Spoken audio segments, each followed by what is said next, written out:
ഹരേ ഹരേ ഹരേ ഹരേ കൃഷ്ണ ഹരേ ഹരേ കൃഷ്ണ ഹരേ കൃഷ്ണ കൃഷ്ണ കൃഷ്ണ കൃഷ്ണ ഹരേ ഹരേ ഹരേ ഹരേ ഹരേ രാമ രാമ ഹരേ രാമ രാമ രാമ ഹരേ രാമ ഹരേ ഹരേ ഹരേ ഹരേ ഹരേ കൃഷ്ണ കൃഷ്ണ ഹരേ ഹരേ കൃഷ്ണ കൃഷ്ണ കൃഷ്ണ കൃഷ്ണ കൃഷ്ണ കൃഷ്ണ ഹരേ ഹരേ ഹരേ ഹരേ ഹരേ ഹരേ ഹരേ രാമ ഹരേ രാമ രാമ ഹരേ രാമ രാമ രാമ രാമ ഹരേ ഹരേ ഹരേ ഹരേ ഹരേ ഹരേ ഹരേ കൃഷ്ണ ഹരേ കൃഷ്ണ കൃഷ്ണ കൃഷ്ണ കൃഷ്ണ കൃഷ്ണ ഹരേ കൃഷ്ണ ഹരേ ഹരേ ഹരേ ഹരേ ഹരേ രാമ രാമ ഹരേ രാമ രാമ രാമ രാമ രാമ രാമ ഹരേ രാമ ഹരേ ഹരേ ഹരേ കൃഷ്ണ ഹരേ കൃഷ്ണ മാതാജി ഹരേ കൃഷ്ണ ഹരേ കൃഷ്ണ മാതാജി ഹരേ ജ്ഞാനാഞ്ജനശലാകയാ ചക്ഷുരുന്മീലിതം യേന തസ്മൈ ശ്രീഗുരവേ നമഃ ശ്രീചൈതന്യമനോഭീഷ്ടം സ്ഥാപിതം യേന ഭൂതലേ സ്വയം രൂപാ കഥാ മഹ്യം ദദാന്തി സുപദാന്തികം വന്ദേഹം ശ്രീഗുരോ ശ്രീയുതപദകമലം ശ്രീഗുരും വൈഷ്ണവാം ച ശ്രീരൂപം സാഗ്രജാതം സാഗണരഘുനാഥാനിതം താം സജീവം സാദ്വൈതം സാവധൂതം പരിജനസഹിതം ശ്രീകൃഷ്ണ ചൈതന്യദേവം ശ്രീരാധാ കൃഷ്ണപാദാൻ സഹഗണലളിതാ ശ്രീവിശാഖാന്വിതംശ്ച ഹേ കൃഷ്ണ കരുണാ സിന്ധോ ദീനബന്ധോ ജഗത്പതേ ഗോപേശ ഗോപികാ കാന്ത രാധാ കാന്ത നമോസ്തുതേ തപ്ത കാഞ്ചന ഗൗരാംഗീ രാധേ വൃന്ദാവനേശ്വരി വൃഷഭാനുസുതേ ദേവി പ്രണമാമി ഹരിപ്രിയേ വാഞ്ചാകൽപതരൂപ്യശ്ച കൃപാ സിന്ധുഭ്യ ഏവ ച പതിതാനാം പാവനേഭ്യോ വൈഷ്ണവേഭ്യോ നമോ നമഃ നമ ഓം വിഷ്ണുപാദായ കൃഷ്ണപ്രേഷ്ഠായ ബോധലേ ശ്രീമതേ ജയപതാകസ്വാമിൻ ഇതി നാമിനെ നമ ആചാര്യപാദായ നിതായ കൃപപ്രദായിനെ ഗൗരകഥാദാമതായ നഗരഗ്രാമതാരിണേ നമ ഓം വിഷ്ണുപാദായ കൃഷ്ണപ്രേഷ്ഠായ ബോധലേ ശ്രീമതേ ഭക്തിവേദാന്ത സ്വാമിൻ ഇതി നാമിനെ നമസ്തേ സാരസ്വതേ ദേവേ ഗൗരവാണി പ്രചാരിണേ നിർവിശേഷ ശൂന്യവാദി പാശ്ചാത്യദേശധാരിണേ ജയോ ശ്രീകൃഷ്ണ ചൈതന്യ പ്രഭോ നിത്യാനന്ദ ശ്രീ അദ്വൈത ഗദാധര ശ്രീവാസാദി ഗൗരഭക്തവൃന്ദ ഹരേ കൃഷ്ണ കൃഷ്ണ കൃഷ്ണ ഹരേ ഹരേ ഹരേ രാമ രാമ രാമ ഹരേ ഹരേ. ശ്രീ രാധാഗോവിന്ദ് ടെമ്പിളിന്റെ കീഴിലുള്ള ഭഗവത്ഗീത പഠനത്തിന്റെ 10ാമത്തെ ദിവസത്തിലാണ് നമ്മളിപ്പോൾ ഉള്ളത്. ഇതിന് വിഭൂതി യോഗം എന്നാണ് പറയുന്നത് ഭഗവാന്റെ. അപ്പൊ ഇതിനു മുമ്പത്തെ അധ്യായത്തില് 9ാമത്തെ അധ്യായത്തിൽ എന്താ നമ്മൾ പറഞ്ഞത്? എന്താ ഏറ്റവും എന്താണ് രഹസ്യപരമായിട്ടുള്ള അറിവാണ് എന്താണ് ശുദ്ധ ഭക്തിയെ കുറിച്ചിട്ടാണ് പറഞ്ഞത് അല്ലെ. അപ്പൊ അതിന് എന്താ പറഞ്ഞത് ഭഗവാൻ നമ്മളോട്? ഭഗവാനെ അറിയാത്ത ആൾക്കാർക്ക്, ഭഗവാനെ വിശ്വാസമില്ലാത്ത ആൾക്കാർക്ക് ഭഗവാന്റെ അടുത്ത് എത്താൻ പറ്റില്ല എന്ന് പറഞ്ഞു. പിന്നെ എന്താ പറഞ്ഞത്? എങ്ങനെയാണ് ഭഗവാന്റെ അടുത്ത് എത്തേണ്ടത് എന്ന് പറഞ്ഞത്? ഭക്തിയോടും സ്നേഹത്തോടും കൂടിയിട്ട് എന്ത് ചെയ്യണം? പത്രം പുഷ്പം പലപ്പോഴും എന്തെങ്കിലും ഭഗവാന് സമർപ്പിക്കണം പറഞ്ഞു അല്ലെ. അതിന് ഏറ്റവും അവസാനം എന്താണ് പറഞ്ഞത്? അതുപോലെ തന്നെ അപ്പൊ എങ്ങനെയാണ് ഭക്തി നമ്മൾക്ക് ചെയ്യാൻ അറിയുന്നില്ല എന്നുണ്ടെന്നുണ്ടെങ്കിൽ, ഭക്തി എന്താണെന്ന് അറിയുന്നില്ല, നമ്മൾക്ക് ഭഗവാൻ ഇങ്ങനെ സമർപ്പിക്കണത് മാത്രമാണ് അറിയുന്നുള്ളൂ എന്നുണ്ടെങ്കിൽ എന്ത് ചെയ്യാനാണ് നമ്മൾക്ക് ഉപദേശം തന്നത് ഭഗവാൻ? എന്ത് ചെയ്യുന്നു? എന്നാണ് പറഞ്ഞത്. നമ്മൾ എന്ത് ചെയ്യുകയാണെന്നുണ്ടെങ്കിലും, എന്ത് നിവേദിക്കുകയാണെങ്കിലും, എന്ത് ഭക്ഷിക്കുകയാണെന്നുണ്ടെങ്കിലും, എന്ത് ദാനം ചെയ്യുകയാണെങ്കിലും എന്ത് ചെയ്യണം? ഭഗവാന് വേണ്ടിയിട്ട് സമർപ്പിച്ച് ചെയ്യണം എന്ന് പറഞ്ഞു. അതിന്റെ ഏറ്റവും അവസാനം എന്താ പറഞ്ഞത്? മന്മനാഭവ മദ്ഭക്തോ എന്ന് പറഞ്ഞു അല്ലെ.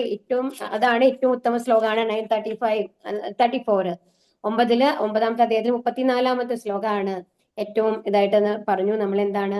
മന്മനാഭവ മദ്ഭക്തോ മധ്യാജീമാം നമസ്കുരു മാമേ വൈശസി യുക്തൈവം ആത്മാനം മത്പരായണഹ എന്ന് പറഞ്ഞു. അതിലെന്താ ഭഗവാൻ പറഞ്ഞത് അർജുനന്റെ അടുത്ത്?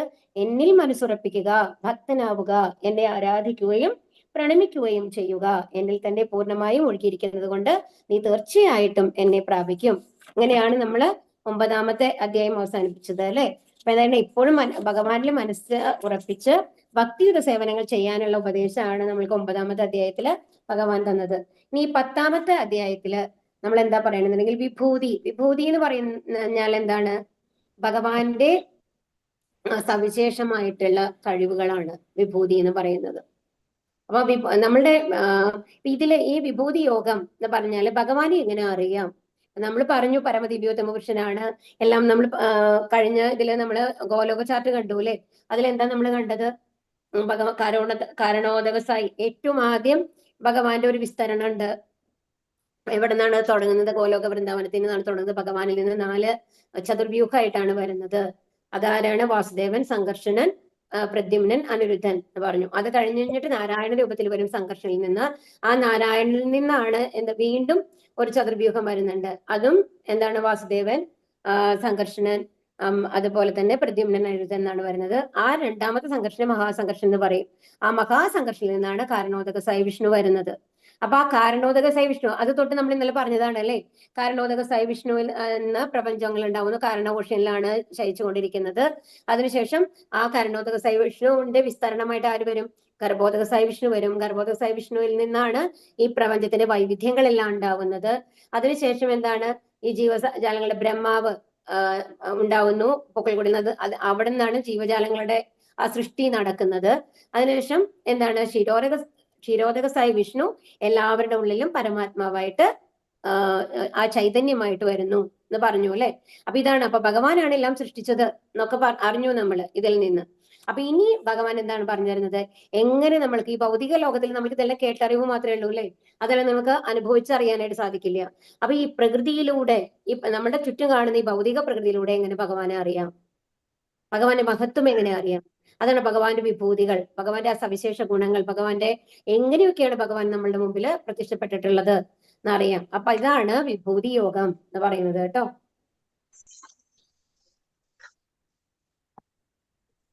ശ്രീ ഭഗവാനുവാച ഭൂയ ഏവ മഹാബാഹോ ശൃണു മേ പരമം വചഃ യത്തേഹം പ്രിയമാണായ വക്ഷ്യാമി ഹിതകാമ്യയ. പരമദിവ്യോത്തമ പുരുഷൻ അരുളി ചെയ്തു, കൈക്കരുത്തുള്ള അർജുന, നീ എന്റെ സുഹൃത്തായതുകൊണ്ട് നിന്റെ നന്മയ്ക്കായി ഇനിയും ഞാൻ ഉപദേശിക്കാം, കേൾക്കൂ. ഇത് ഞാൻ നേരത്തെ ഉപദേശിച്ചതിലും ഉത്തമമായ ജ്ഞാനമാണ്. അപ്പൊ ഇവിടെ ഭഗവാൻ എന്താ പറയുന്നത്? ഭഗവാൻ ഉവാച. നമ്മൾ കണ്ടൂലേ ഇതിനു മുമ്പ്.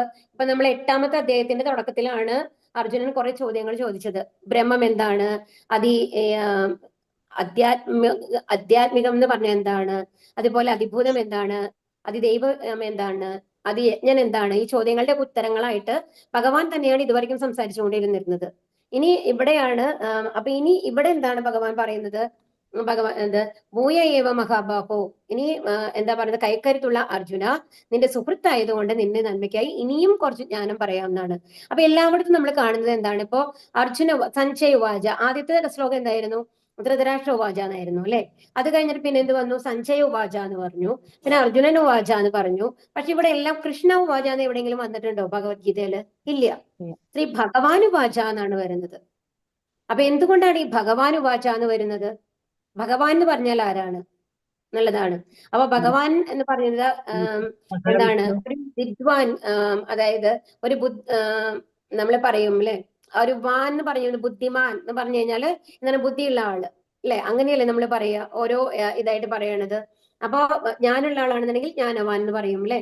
അതുപോലെ തന്നെ ഭഗവാൻ എന്ന് പറയുമ്പോൾ എന്താണ് ഭഗവാൻ എന്ന് പറയുന്ന വാക്കിന്റെ അർത്ഥം? അതാണ് 6 സവിശേഷ ഗുണങ്ങളുടെ ഉള്ള ആളാണ് അല്ലെ. അപ്പൊ എന്തൊക്കെയാണ് ഭഗവാൻ ഉള്ളത്? ബലം, കീർത്തി, ധനം, ജ്ഞാനം, സൗന്ദര്യം, ത്യാഗം എന്നുള്ളതാണ്. അപ്പൊ ബലം എന്ന് പറയുമ്പോൾ ബലം എങ്ങനെയാണ്? ഭഗവാന്റെ ബലം എങ്ങനെയാണ് നമുക്ക് അറിയാൻ പറ്റുക? അത്രയും എന്താണ്? ഒരു ഗോവർദ്ധന പർവ്വതത്തിനെ എന്താണ് 7 വയസ്സുള്ള ഒരു കുട്ടിയായിട്ടാണ് അല്ലെ ഉയർത്തി നിർത്തിയത്. അത്രയും ബലമുണ്ട് അല്ലെ ഭഗവാന്. അപ്പൊ ഭഗവാന്റെ ആ ബലം. അപ്പൊ ഓം പൂർണ്ണമത പൂർണ്ണമിതം പൂർണ്ണാത് പൂർണ്ണമുദച്ഛതേ എന്നാണ്. എല്ലാം പൂർണ്ണമാണ് ഭഗവാനിൽ. അത് പറയുന്നത്. അതുപോലെ തന്നെ ഈശ്വര പരമാ കൃഷ്ണ സച്ചിദാനന്ദ വിഗ്രഹ എന്ന് പറഞ്ഞിട്ടാണ്. അപ്പൊ എല്ലാത്തിന്റെയും പരമപുരുഷനായിട്ടുള്ളത് ആരാണ്? ഭഗവാനാണ്. അപ്പൊ എന്തുകൊണ്ടാണ് ഭഗവാൻ? ആ ഭഗവാൻ എന്നുള്ള ആ വേർഡ് പറഞ്ഞതാരാണ്? പരാശരമുനിയാണ്. അപ്പൊ എന്തുകൊണ്ടാണ് ഈ ബലം എന്ന് പറയുന്നത്? നമുക്ക് അറിയാലേ, അത്രയും ബലം നമുക്ക് ഇമാജിൻ ചെയ്യാൻ പറ്റും. ഒരു 7 വയസ്സുള്ള ഒരു കുട്ടി ഗോവർദ്ധന പർവ്വതം ഉയർത്തി നിർത്തുന്നത് പോലെ ആ ഒരു ബലത്തിന് നമ്മളുടെ ഈ ലോകത്തിലെ ഏതെങ്കിലും ഒരു സൃഷ്ടികളിൽ നമ്മൾക്ക് എക്സ്പെക്ട് ചെയ്യാനായിട്ട് സാധിക്കുമോ? ഇല്ല അല്ലെ. അതുപോലെ കീർത്തി, ഭഗവാന്റെ കീർത്തി. ഇപ്പോഴും നമ്മൾ എന്താണ്? എപ്പോഴും ഭഗവാനെ കുറിച്ചാണ് രാമാവതാരമായിട്ട്, വാമനാവതാരമായിട്ട് എത്രയോ അവതാരങ്ങളാണ്. അത് ആ ഭഗവാനെ കുറിച്ച് പറഞ്ഞു കഴിഞ്ഞാൽ നമുക്ക് തീരില്ല അല്ലെ. അതുപോലെയാണ് ഭഗവാന്റെ കീർത്തി. എത്ര അസുരന്മാരെയാണ് നശിപ്പിച്ചത്. അതുപോലെ തന്നെ രാമാവതാരമായി വന്നു കഴിഞ്ഞപ്പോ ആ ലങ്കയുടെ ഉള്ള ബ്രിഡ്ജ്, അത് നമ്മൾക്ക് അങ്ങനത്തെ ഒരു ബ്രിഡ്ജ് നമുക്ക് ഇമാജിൻ ചെയ്യാൻ പറ്റുമോ? ഒരു സമുദ്രത്തിന്റെ മേലെ കൂടെ ഒരു പാലം ഉണ്ടാക്കുക എന്നുള്ളതൊക്കെ അതൊക്കെ ഭഗവാന്റെ കീർത്തി എന്നുള്ളതാണ്. ധനം, അതുപോലെ തന്നെ ഈ ഭൂലോകം മുഴുവൻ സൃഷ്ടിച്ചത് ആരാണ്? ഭഗവാന്റെയാണ് അല്ലെ. ഭഗവാന്റെ സ്വത്താണ് നമ്മളെല്ലാം അനുഭവിച്ചുകൊണ്ടിരിക്കുന്നത്. അതുപോലെ ജ്ഞാനം, ഭഗവാനെ പോലെ ജ്ഞാനം വേറെ ആർക്കെങ്കിലും ഉണ്ടോ? ഇല്ല. സൗന്ദര്യം നമുക്ക് പിന്നെ പറയണ്ട അല്ലെ. അപ്പൊ അങ്ങനെ ത്യാഗം, ഇതിൽ ഏറ്റവും ഇതെല്ലാം നമ്മൾക്ക് പറയാം. പക്ഷെ ത്യാഗം ഒന്ന് ആലോചിച്ച് നോക്കൂ. അതാണ് നമ്മൾ കണക്ട് ചെയ്യാൻ പറ്റുന്നത്. ഭഗവാനാണ് എന്നുള്ളത്. നമ്മളുടെ ഭൂലോകത്തിലുള്ള ഒരാൾക്ക് അത്രയും പൈസ ഉണ്ടെന്ന് വിചാരിച്ചോളൂ. അപ്പൊ അവർക്കൊക്കെ നല്ല പൈസ ഇല്ലേ എന്നൊക്കെ നമുക്ക് ചോദിക്കാം. ഭഗവാനും പണമുണ്ടെന്ന് പറയാം. പക്ഷെ ഈ ഭൂലോകം മുഴുവൻ ഭഗവാന്റെയാണ്. ആ അറിവില്ലാത്ത ഒരാളാണെന്നുണ്ടെങ്കിൽ അപ്പൊ നമ്മള് ഇപ്പൊ നല്ല സൗന്ദര്യമുള്ള ആൾക്കാർ നമ്മൾ കാണുന്നുണ്ടായിരിക്കും, ഒരുപാട് ഫേമസ് ആയിരിക്കും. അതുപോലെ ഏറ്റവും കീർത്തിയുള്ള ആൾക്കാരുണ്ടാവും. ഇപ്പൊ നമ്മള് എന്താ പറയാ, ഏറ്റവും വലിയ ഒരു ഫിലിം സ്റ്റാർ, എല്ലാവരും അറിയുന്ന ആൾക്കാരായിരിക്കും, എല്ലാവരും ആദരിക്കുന്ന ആൾക്കാരായിരിക്കും. അതുപോലെ തന്നെ ഒരു ഫുട്ബോൾ പ്ലെയറോ അല്ലെങ്കിൽ ക്രിക്കറ്റ് പ്ലെയറോ എത്രയോ ആൾക്കാരുണ്ട്, അവർ ദൈവമായിട്ട് ആരാധിക്കുന്ന ആൾക്കാരുണ്ടാവും അല്ലെ, അങ്ങനത്തെ ആൾക്കാരൊക്കെ ഉണ്ടാവും. പക്ഷെ ഈ ത്യാഗം അവരുടെയൊക്കെ മനസ്സ് എങ്ങനെയുണ്ടാവുക എന്ന് ആലോചിച്ച് നോക്കൂ. ആ ഒരു അഹങ്കാരം അവരുടെ ഉള്ളിൽ ഉണ്ടാവും, ഞാൻ വലിയൊരാളാണ് എന്നുള്ള മാതിരി. പക്ഷെ ഭഗവാനെ ആലോചിച്ച് നോക്കൂ, ഇതെല്ലാം ഈ ബാക്കിയുള്ള 5 കാര്യങ്ങൾ എടുക്കൂ: ബലം, കീർത്തി, ധനം, ജ്ഞാനം, സൗന്ദര്യം. ഇതിലൊന്നും ഭഗവാന് മേലെ പോകാനായിട്ട് ആരും ഇല്ല അല്ലെ, അസമൂർദ്ധമാണ്. ഭഗവാൻ തുല്യമായിട്ടും അതിന് മേലെയായിട്ട് ഒരാളും ഇല്ല. അപ്പൊ അങ്ങനത്തെ ഒരു ഭഗവാൻ എന്താ ചെയ്തത്? അർജുനന് വേണ്ടിയിട്ട് തേരാളിയായിട്ട് പോയി. ഒന്ന് ആലോചിച്ച് നോക്കൂ. എന്തെങ്കിലും അഹങ്കാരം ഉണ്ടോ? ഈ ഭൂലോകം മുഴുവൻ, ഈ പ്രപഞ്ച സൃഷ്ടി മുഴുവൻ ഞാനാണ് നടത്തിയത് എന്ന് ആർക്കെങ്കിലും പറയാൻ പറ്റുമോ? ഭഗവാനെ ഒരു തേരാളിയായിട്ട് പോണ കാണുമ്പോൾ, ആ ഗോപകുട്ടികളുടെ കൂടെ ഇരുന്ന് ഭക്ഷണം കഴിക്കണ കാണുമ്പോൾ നമുക്ക് പറയാൻ സാധിക്കുമോ? അതാണ് പറയുന്നത്, അതാണ് വിനത്യാഗം എന്ന് പറയുന്നത്. ഭഗവാന്റെ ഉള്ളിൽ അഹങ്കാരം എന്ന് പറയുന്നതേ ഇല്ല. അതാണ് ഏറ്റവും വലിയ ഗുണം നമുക്ക് ഭഗവാനിൽ നിന്ന് നമുക്ക് പഠിക്കാനുള്ളത്. കാരണം ഇത്രയും എല്ലാത്തിനെയും ഉടമയായിട്ടുള്ള ഭഗവാൻ എങ്ങനെയാണ് പെരുമാറുന്നത് തന്റെ ഭക്തന്മാരുടെ അടുത്ത് എന്നുള്ളത്. അപ്പൊ ഇവിടെ കാണുന്നത് അർജുനനും ആരാണ്, ദുര്യോധനും ഭഗവാന്റെ അടുത്ത് വരാണ്. അപ്പൊ കുരുക്ഷേത്ര യുദ്ധം തുടങ്ങാറായി. എല്ലാവരും ഓരോ രാജ്യങ്ങളിലെ രാജാക്കന്മാരോടൊക്കെ സംസാരിച്ചു കഴിഞ്ഞ് ഓരോരുത്തരും ആർക്ക് വേണ്ടിയാണ് യുദ്ധം ചെയ്യണത് എന്നുള്ള തീരുമാനമായി കഴിഞ്ഞു. പക്ഷെ ഭഗവാന്റെ കാര്യത്തിൽ മാത്രം ഒരു തീരുമാനമായിട്ടില്ല, ആരുടെ അടുത്താണ് യുദ്ധം ചെയ്യുക, ആരുടെ കൂടെയാണെന്നുള്ളത്. അപ്പൊ ശകുനിയാണ് ശരിക്കും ദുര്യോധനോട് പറയുന്നത്. അപ്പൊ ദുര്യോധന എന്തായാലും പാണ്ഡവപക്ഷക്കാര് പോയി ചോദിക്കുന്നതിന് മുമ്പ് ഭഗവാനോട് ചോദിച്ചു കഴിഞ്ഞാൽ ഭഗവാൻ നിരസിക്കില്ല. അപ്പൊ അത് കാരണോട് നീ വേഗം എന്നിട്ട് ഭഗവാനെ പോയി കാണ്. ഭഗവാന്റെ സൈന്യം നാരായണീ സേന എന്നാണ് പറയുക. അത് ഏറ്റവും ബൃഹത്തായിട്ടുള്ള സേനയാണ് യാദവ സേന എന്ന് പറയുന്നത്. അപ്പൊ അത് ആർക്കാണ് കിട്ടുക എന്നുള്ളത് തീരുമാനമായിട്ടില്ല. നീ വേഗം പോയിക്കോ, എന്തായാലും പോയി കാണൂ ഭഗവാൻ എന്ന് പറഞ്ഞിട്ട് ദുര്യോധനൻ വരികയാണ്. ദുര്യോധനൻ വരുമ്പോ എന്താണ്, ഭഗവാൻ ഉറങ്ങുകയാണ്. അപ്പൊ ഉറങ്ങുമ്പോ എന്താ ചെയ്യുന്നത്? നേരെ പോയി എന്താണ്, മുഖത്തിന്റെ അടുത്താണ്, ഫേസിന്റെ അടുത്ത് തന്നെ പോയി ഇരിക്കുകയാണ്. ഭഗവാന്റെ നേരിട്ട് അപ്പൊ തന്നെ പറയണം കാര്യം എന്നുള്ളത് കൊണ്ട്. അപ്പൊ അങ്ങനെ വന്നിരിക്കുകയാണ്. അതിന്റെ പിന്നാലെ തന്നെ അർജുനനും അവിടെ എത്തുകയാണ്. അപ്പൊ അർജുനൻ എത്തുമ്പോ അർജുനൻ വേഗം തന്നെ കാലിന്റെ അവിടെ ഇരിക്കും, കാല് തൊട്ട് നമസ്കരിക്കും. ശുദ്ധ ഭക്തനാണല്ലോ ഭഗവാന്റെ. എപ്പോഴും ഭക്തന്മാരെ ഒരിക്കലും മുഖത്തൊക്കെ അല്ല ആദ്യം നോക്കുക, കാലുമൽക്കാണ്, പാദങ്ങളിലാണ്. പാദ നമസ്കാരമാണ് നമ്മൾ ഏറ്റവും ആദ്യം ചെയ്യുക. ഒരു മുതിർന്ന ആൾക്കാർ നമ്മളുടെ വീട്ടിലൊക്കെ ഉണ്ടെന്നുണ്ടെങ്കിൽ നമ്മൾ എന്താ ചെയ്യുക? അവർ കാല് തൊട്ടിട്ടല്ലേ നമ്മൾ നമസ്കരിച്ച് അനുഗ്രഹം വാങ്ങുക. ആ ഒരു മനസ്ഥിതിയാണ് ഉണ്ടാവുക. പക്ഷെ ദുര്യോധന അഹങ്കാരമാണല്ലോ. അപ്പൊ അതുകൊണ്ട് ദുര്യോധന പറയും, എന്നെ ആദ്യം കാണണം, എനിക്ക് എന്റെ കാര്യം നടക്കണം. അത് മാത്രമാണ് ദുര്യോധനന്റെ ഉള്ളിലുള്ളൂ. അവസാനം ഭഗവാൻ കണ്ണു തുറക്കും. കണ്ണു തുറക്കുമ്പോൾ ഈ കണ്ണ് നേരെ തുറക്കുമ്പോൾ കിടക്കുകയാണല്ലോ, നേരെ കാണുന്നത് കാലിന്റെ അടുത്തുള്ള അർജുനനെയാണ്. അപ്പോഴേക്കും അർജുന എന്താണ് ഇവിടേക്ക് വരാൻ കാര്യം എന്ന് ചോദിക്കും. അപ്പോഴേക്കും ദുര്യോധന ടെൻഷനായി. അർജുനനെയാണ് കണ്ടത് ഭഗവാൻ ആദ്യം. അപ്പൊ ദുര്യോധനൻ പറയും, ഇല്ല ഇല്ല, ഞാനാണ് ആദ്യം വന്നിട്ടുള്ളത്, അത് കാരണം എന്നോടാണ് അങ്ങ് ആദ്യം സംസാരിക്കേണ്ടത് എന്ന് പറയും.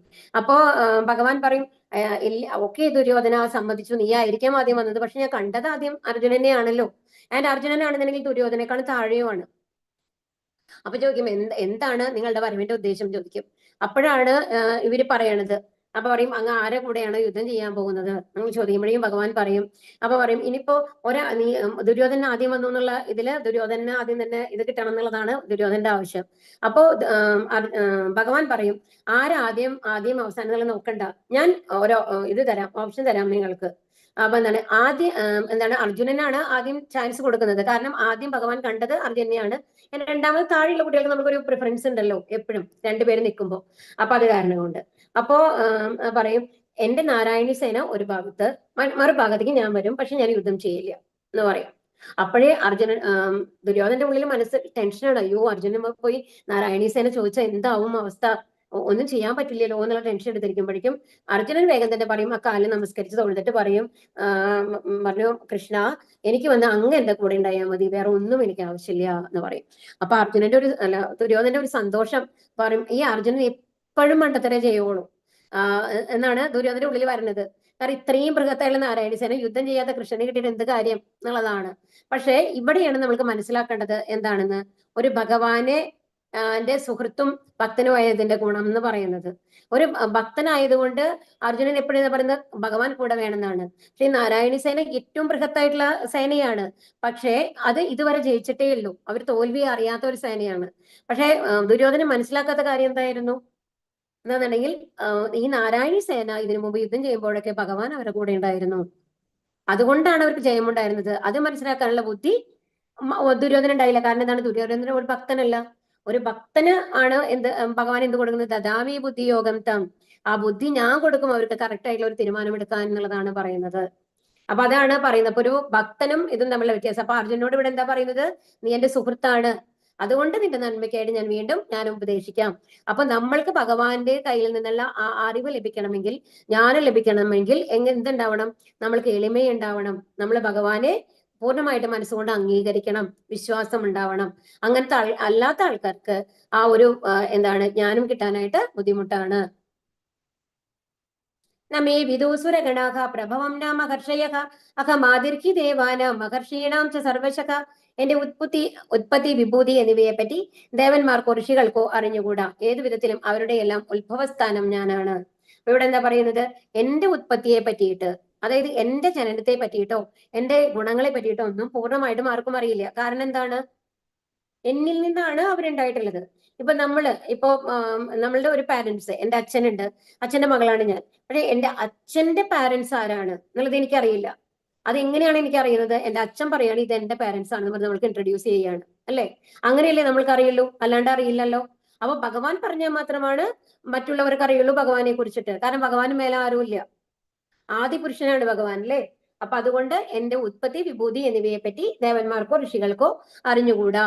എല്ലാ വിധത്തിലും അവരുടെ എല്ലാം ഉദ്ഭവസ്ഥാനം ഞാനാണ്. അപ്പൊ ഇവിടെ നമ്മൾക്ക് എന്താ, ഇവിടെ നമ്മൾ ദേവകി മാതാവിനെയാണ് കാണിക്കുന്നത്. അവര് എങ്ങനെയാണ് ഭഗവാൻ വരുന്നത്? ഭഗവാന്റെ ദിവ്യ ഇതാണ്, ജനനമാണ്, അല്ലെ? അപ്പോ എന്താണ്, ആദ്യം വസുദേവരുടെ ഹൃദയത്തിലേക്കാണ് ഭഗവാന്റെ പ്രവേശം ഉണ്ടാവുന്നത്. അതിനുശേഷം ആരാണ്? ദേവകി മാതാവിന്റെ ഹൃദയത്തിലേക്ക്, അവിടെ നിന്നാണ് ഗർഭപാത്രത്തിലേക്ക് വരുന്നത്. ഇത് എന്ന് പറയുന്നത് നമ്മളുടെ സാധാരണ രീതിയിലുള്ള ഒരു പുരുഷനും സ്ത്രീയും ചേർന്നിട്ടുള്ള ഒരു ബന്ധങ്ങളോ ഒന്നുമല്ല ഭഗവാന്റെ ജനനം എന്ന് മനസ്സിലായത്. ദിവ്യ ജനനമാണ്. അപ്പൊ അങ്ങനെയാണ് ഭഗവാൻ ജനിക്കുന്നത്. അപ്പൊ ഭഗവാൻ ആ ജയിലിലാണ്, അല്ലെ? അത്രയും ദേവതമാര് ആ പുഷ്പവൃഷ്ടി ചൊരിയാനായിട്ട്, മന്ത്രം എന്താണ് അദ്ദേഹത്തെ പ്രകീർത്തിച്ച് ശ്ലോകങ്ങൾ ചൊല്ലാനായിട്ട് വെയിറ്റ് ചെയ്തിരിക്കുന്ന കാഴ്ചയാണ് ഇവിടെ കാണുന്നത്, ഭഗവാന്റെ ജനനം. അപ്പൊ ഭഗവാന്റെ യഥാർത്ഥ ഇതെന്താണെന്നൊന്നും ആർക്കും മനസ്സിലാവാനായിട്ട് സാധിക്കില്ല. ഇപ്പൊ നമ്മൾക്ക് നോക്കാം, ഇപ്പൊ ഭഗവാൻ എന്ന് പറയുമ്പോൾ ഭഗവാനാണ് പറയുന്നത് ഞാനാണ് ഭഗവാൻ എല്ലാത്തിനും ഉത്പത്തി സ്ഥാനമാണെന്ന്. പക്ഷെ നമ്മൾ ബാക്കിയുള്ള സ്ക്രിപ്റ്റേഴ്സ് ഒക്കെ നോക്കി കഴിഞ്ഞു കഴിഞ്ഞാല്, അതായത് ഒരു ബൈബിളിൽ വന്നു കഴിഞ്ഞിട്ട് എന്താ പറയുന്നത്? ഞാൻ ദൈവപുത്രനാണ് എന്നാണ് ജീസസ് പറയുന്നത്, അല്ലെ? അതുപോലെ ഖുറാനിൽ എന്താ പറയുന്നത്? ഞാൻ ഭഗവാന്റെ ഒരു ദൂതനാണ്, മെസഞ്ചർ ഓഫ് ദ ഗോഡ് ആണ് പറയുന്നത്. ഇങ്ങനത്തെ ഏത് സ്ക്രിപ്റ്റേഴ്സിലും നമ്മൾ നോക്കിക്കഴിഞ്ഞാലും ഞാൻ ഭഗവാനാണ്, ഞാനാണ് നിങ്ങളെ സൃഷ്ടിച്ചത് എന്നുള്ള ഒരു ഇത് നമ്മൾക്ക് കാണാൻ സാധിക്കില്ല. അപ്പൊ അതിൽ നിന്ന് തന്നെ നമുക്ക് മനസ്സിലാക്കാം, അപ്പൊ ഞാൻ ദൈവത്തിന്റെ പുത്രനാണ് എന്ന് പറയുമ്പോൾ ദൈവം വേറെയാണ്, അല്ലെ? ഞാൻ ദൈവത്തിന്റെ ദൂതനാണ് എന്ന് പറയുമ്പോൾ ദൈവം വേറെയാണ്, അല്ലെ? അപ്പൊ ഇതിൽ നിന്നെല്ലാം നമുക്ക് എന്ത് മനസ്സിലാക്കാം? പരമദിവ്യോത്തമ പുരുഷനായിട്ടുള്ള കൃഷ്ണ ഭഗവാൻ തന്നെയാണ് യഥാർത്ഥത്തിൽ എല്ലാത്തിന്റെയും സൃഷ്ടി ചെയ്തിട്ടുള്ളത്. അദ്ദേഹമാണ് യഥാർത്ഥത്തിലുള്ള ഭഗവാൻ എന്ന് നമ്മൾക്ക് മനസ്സിലാക്കാം. ഏതാം വിഭൂതി യോഗം ച മമയോ വേത്തി തത്വതഃ സ്വവികൽപ്പേന യോഗേന യുജ്യതേനാത്ര സംശയഃ. എന്റെ വിഭൂതികളും യോഗശക്തിയും എന്തെന്ന് ശരിയായി ബോധ്യപ്പെട്ടവർ കലർപ്പില്ലാത്ത ഭക്തിയുത സേവനത്തിൽ മുഴുകുന്നു. ഇതിനെ യാതൊരു സംശയവുമില്ല. ഇവിടെ എന്താ പറയുന്നത്? ഇത് മനസ്സിലാക്കണം. എന്റെ വിഭൂതി, എന്റെ ഈ സവിശേഷ ഗുണങ്ങൾ, അതായത് ഈ പ്രപഞ്ച സൃഷ്ടി മുഴുവൻ ഞാനാണ് നിലനിർത്തുന്നത്. ഇതെല്ലാം എന്നിൽ നിന്നാണ് വന്നിട്ടുള്ളത്. ഓരോരുത്തരെയും സൃഷ്ടിക്കുന്നതും അവരെ നിലനിർത്തുന്നതും അവരുടെ സംഹാരം, അവര് ഒരു കാലം കഴിഞ്ഞു കഴിഞ്ഞാൽ അവരുടെ മരണവും എന്റെ കയ്യിൽ കൂടെയാണ് നടക്കുന്നത് എന്നുള്ളത്, ഇതെല്ലാം മനസ്സിലാക്കിയിട്ടുള്ള ഒരാളാണെന്നുണ്ടെങ്കിൽ, അതുപോലെ തന്നെ ആ നിലനിർത്തുക എന്ന് പറയുന്നത് നമ്മൾക്ക് ആവശ്യത്തിനുള്ള എല്ലാ സാധനങ്ങളും, ഈ ഭൗതിക ശരീരം നിലനിർത്താനും നമ്മുടെ ആത്മീയ ശരീരം നിലനിർത്താനുമുള്ള എല്ലാ കാര്യങ്ങളും. നമ്മുടെ ആത്മീയ ശരീരം നിലനിർത്താൻ നമുക്ക് എന്താ തന്നിട്ടുള്ളത്? എന്താണ് ഭഗവാന്റെ അടുത്തേക്ക് പോകാനുള്ള അറിവ് തരുന്നത്? എന്താണ്? ഭഗവത്ഗീത, ഭാഗവതം മുതലായ പുരാണങ്ങൾ, വേദങ്ങളിലെ ഉണ്ട്, കുറെ ഉപനിഷത്തുകളുണ്ട്, കഠോപനിഷത്ത്, അനക്ക്, അതുപോലെ ഗോപാല ഉപനിഷത്ത്, അങ്ങനെ ഒരുപാട് കുറെ ഉണ്ട്, ഉപനിഷത്തുകളുണ്ട്.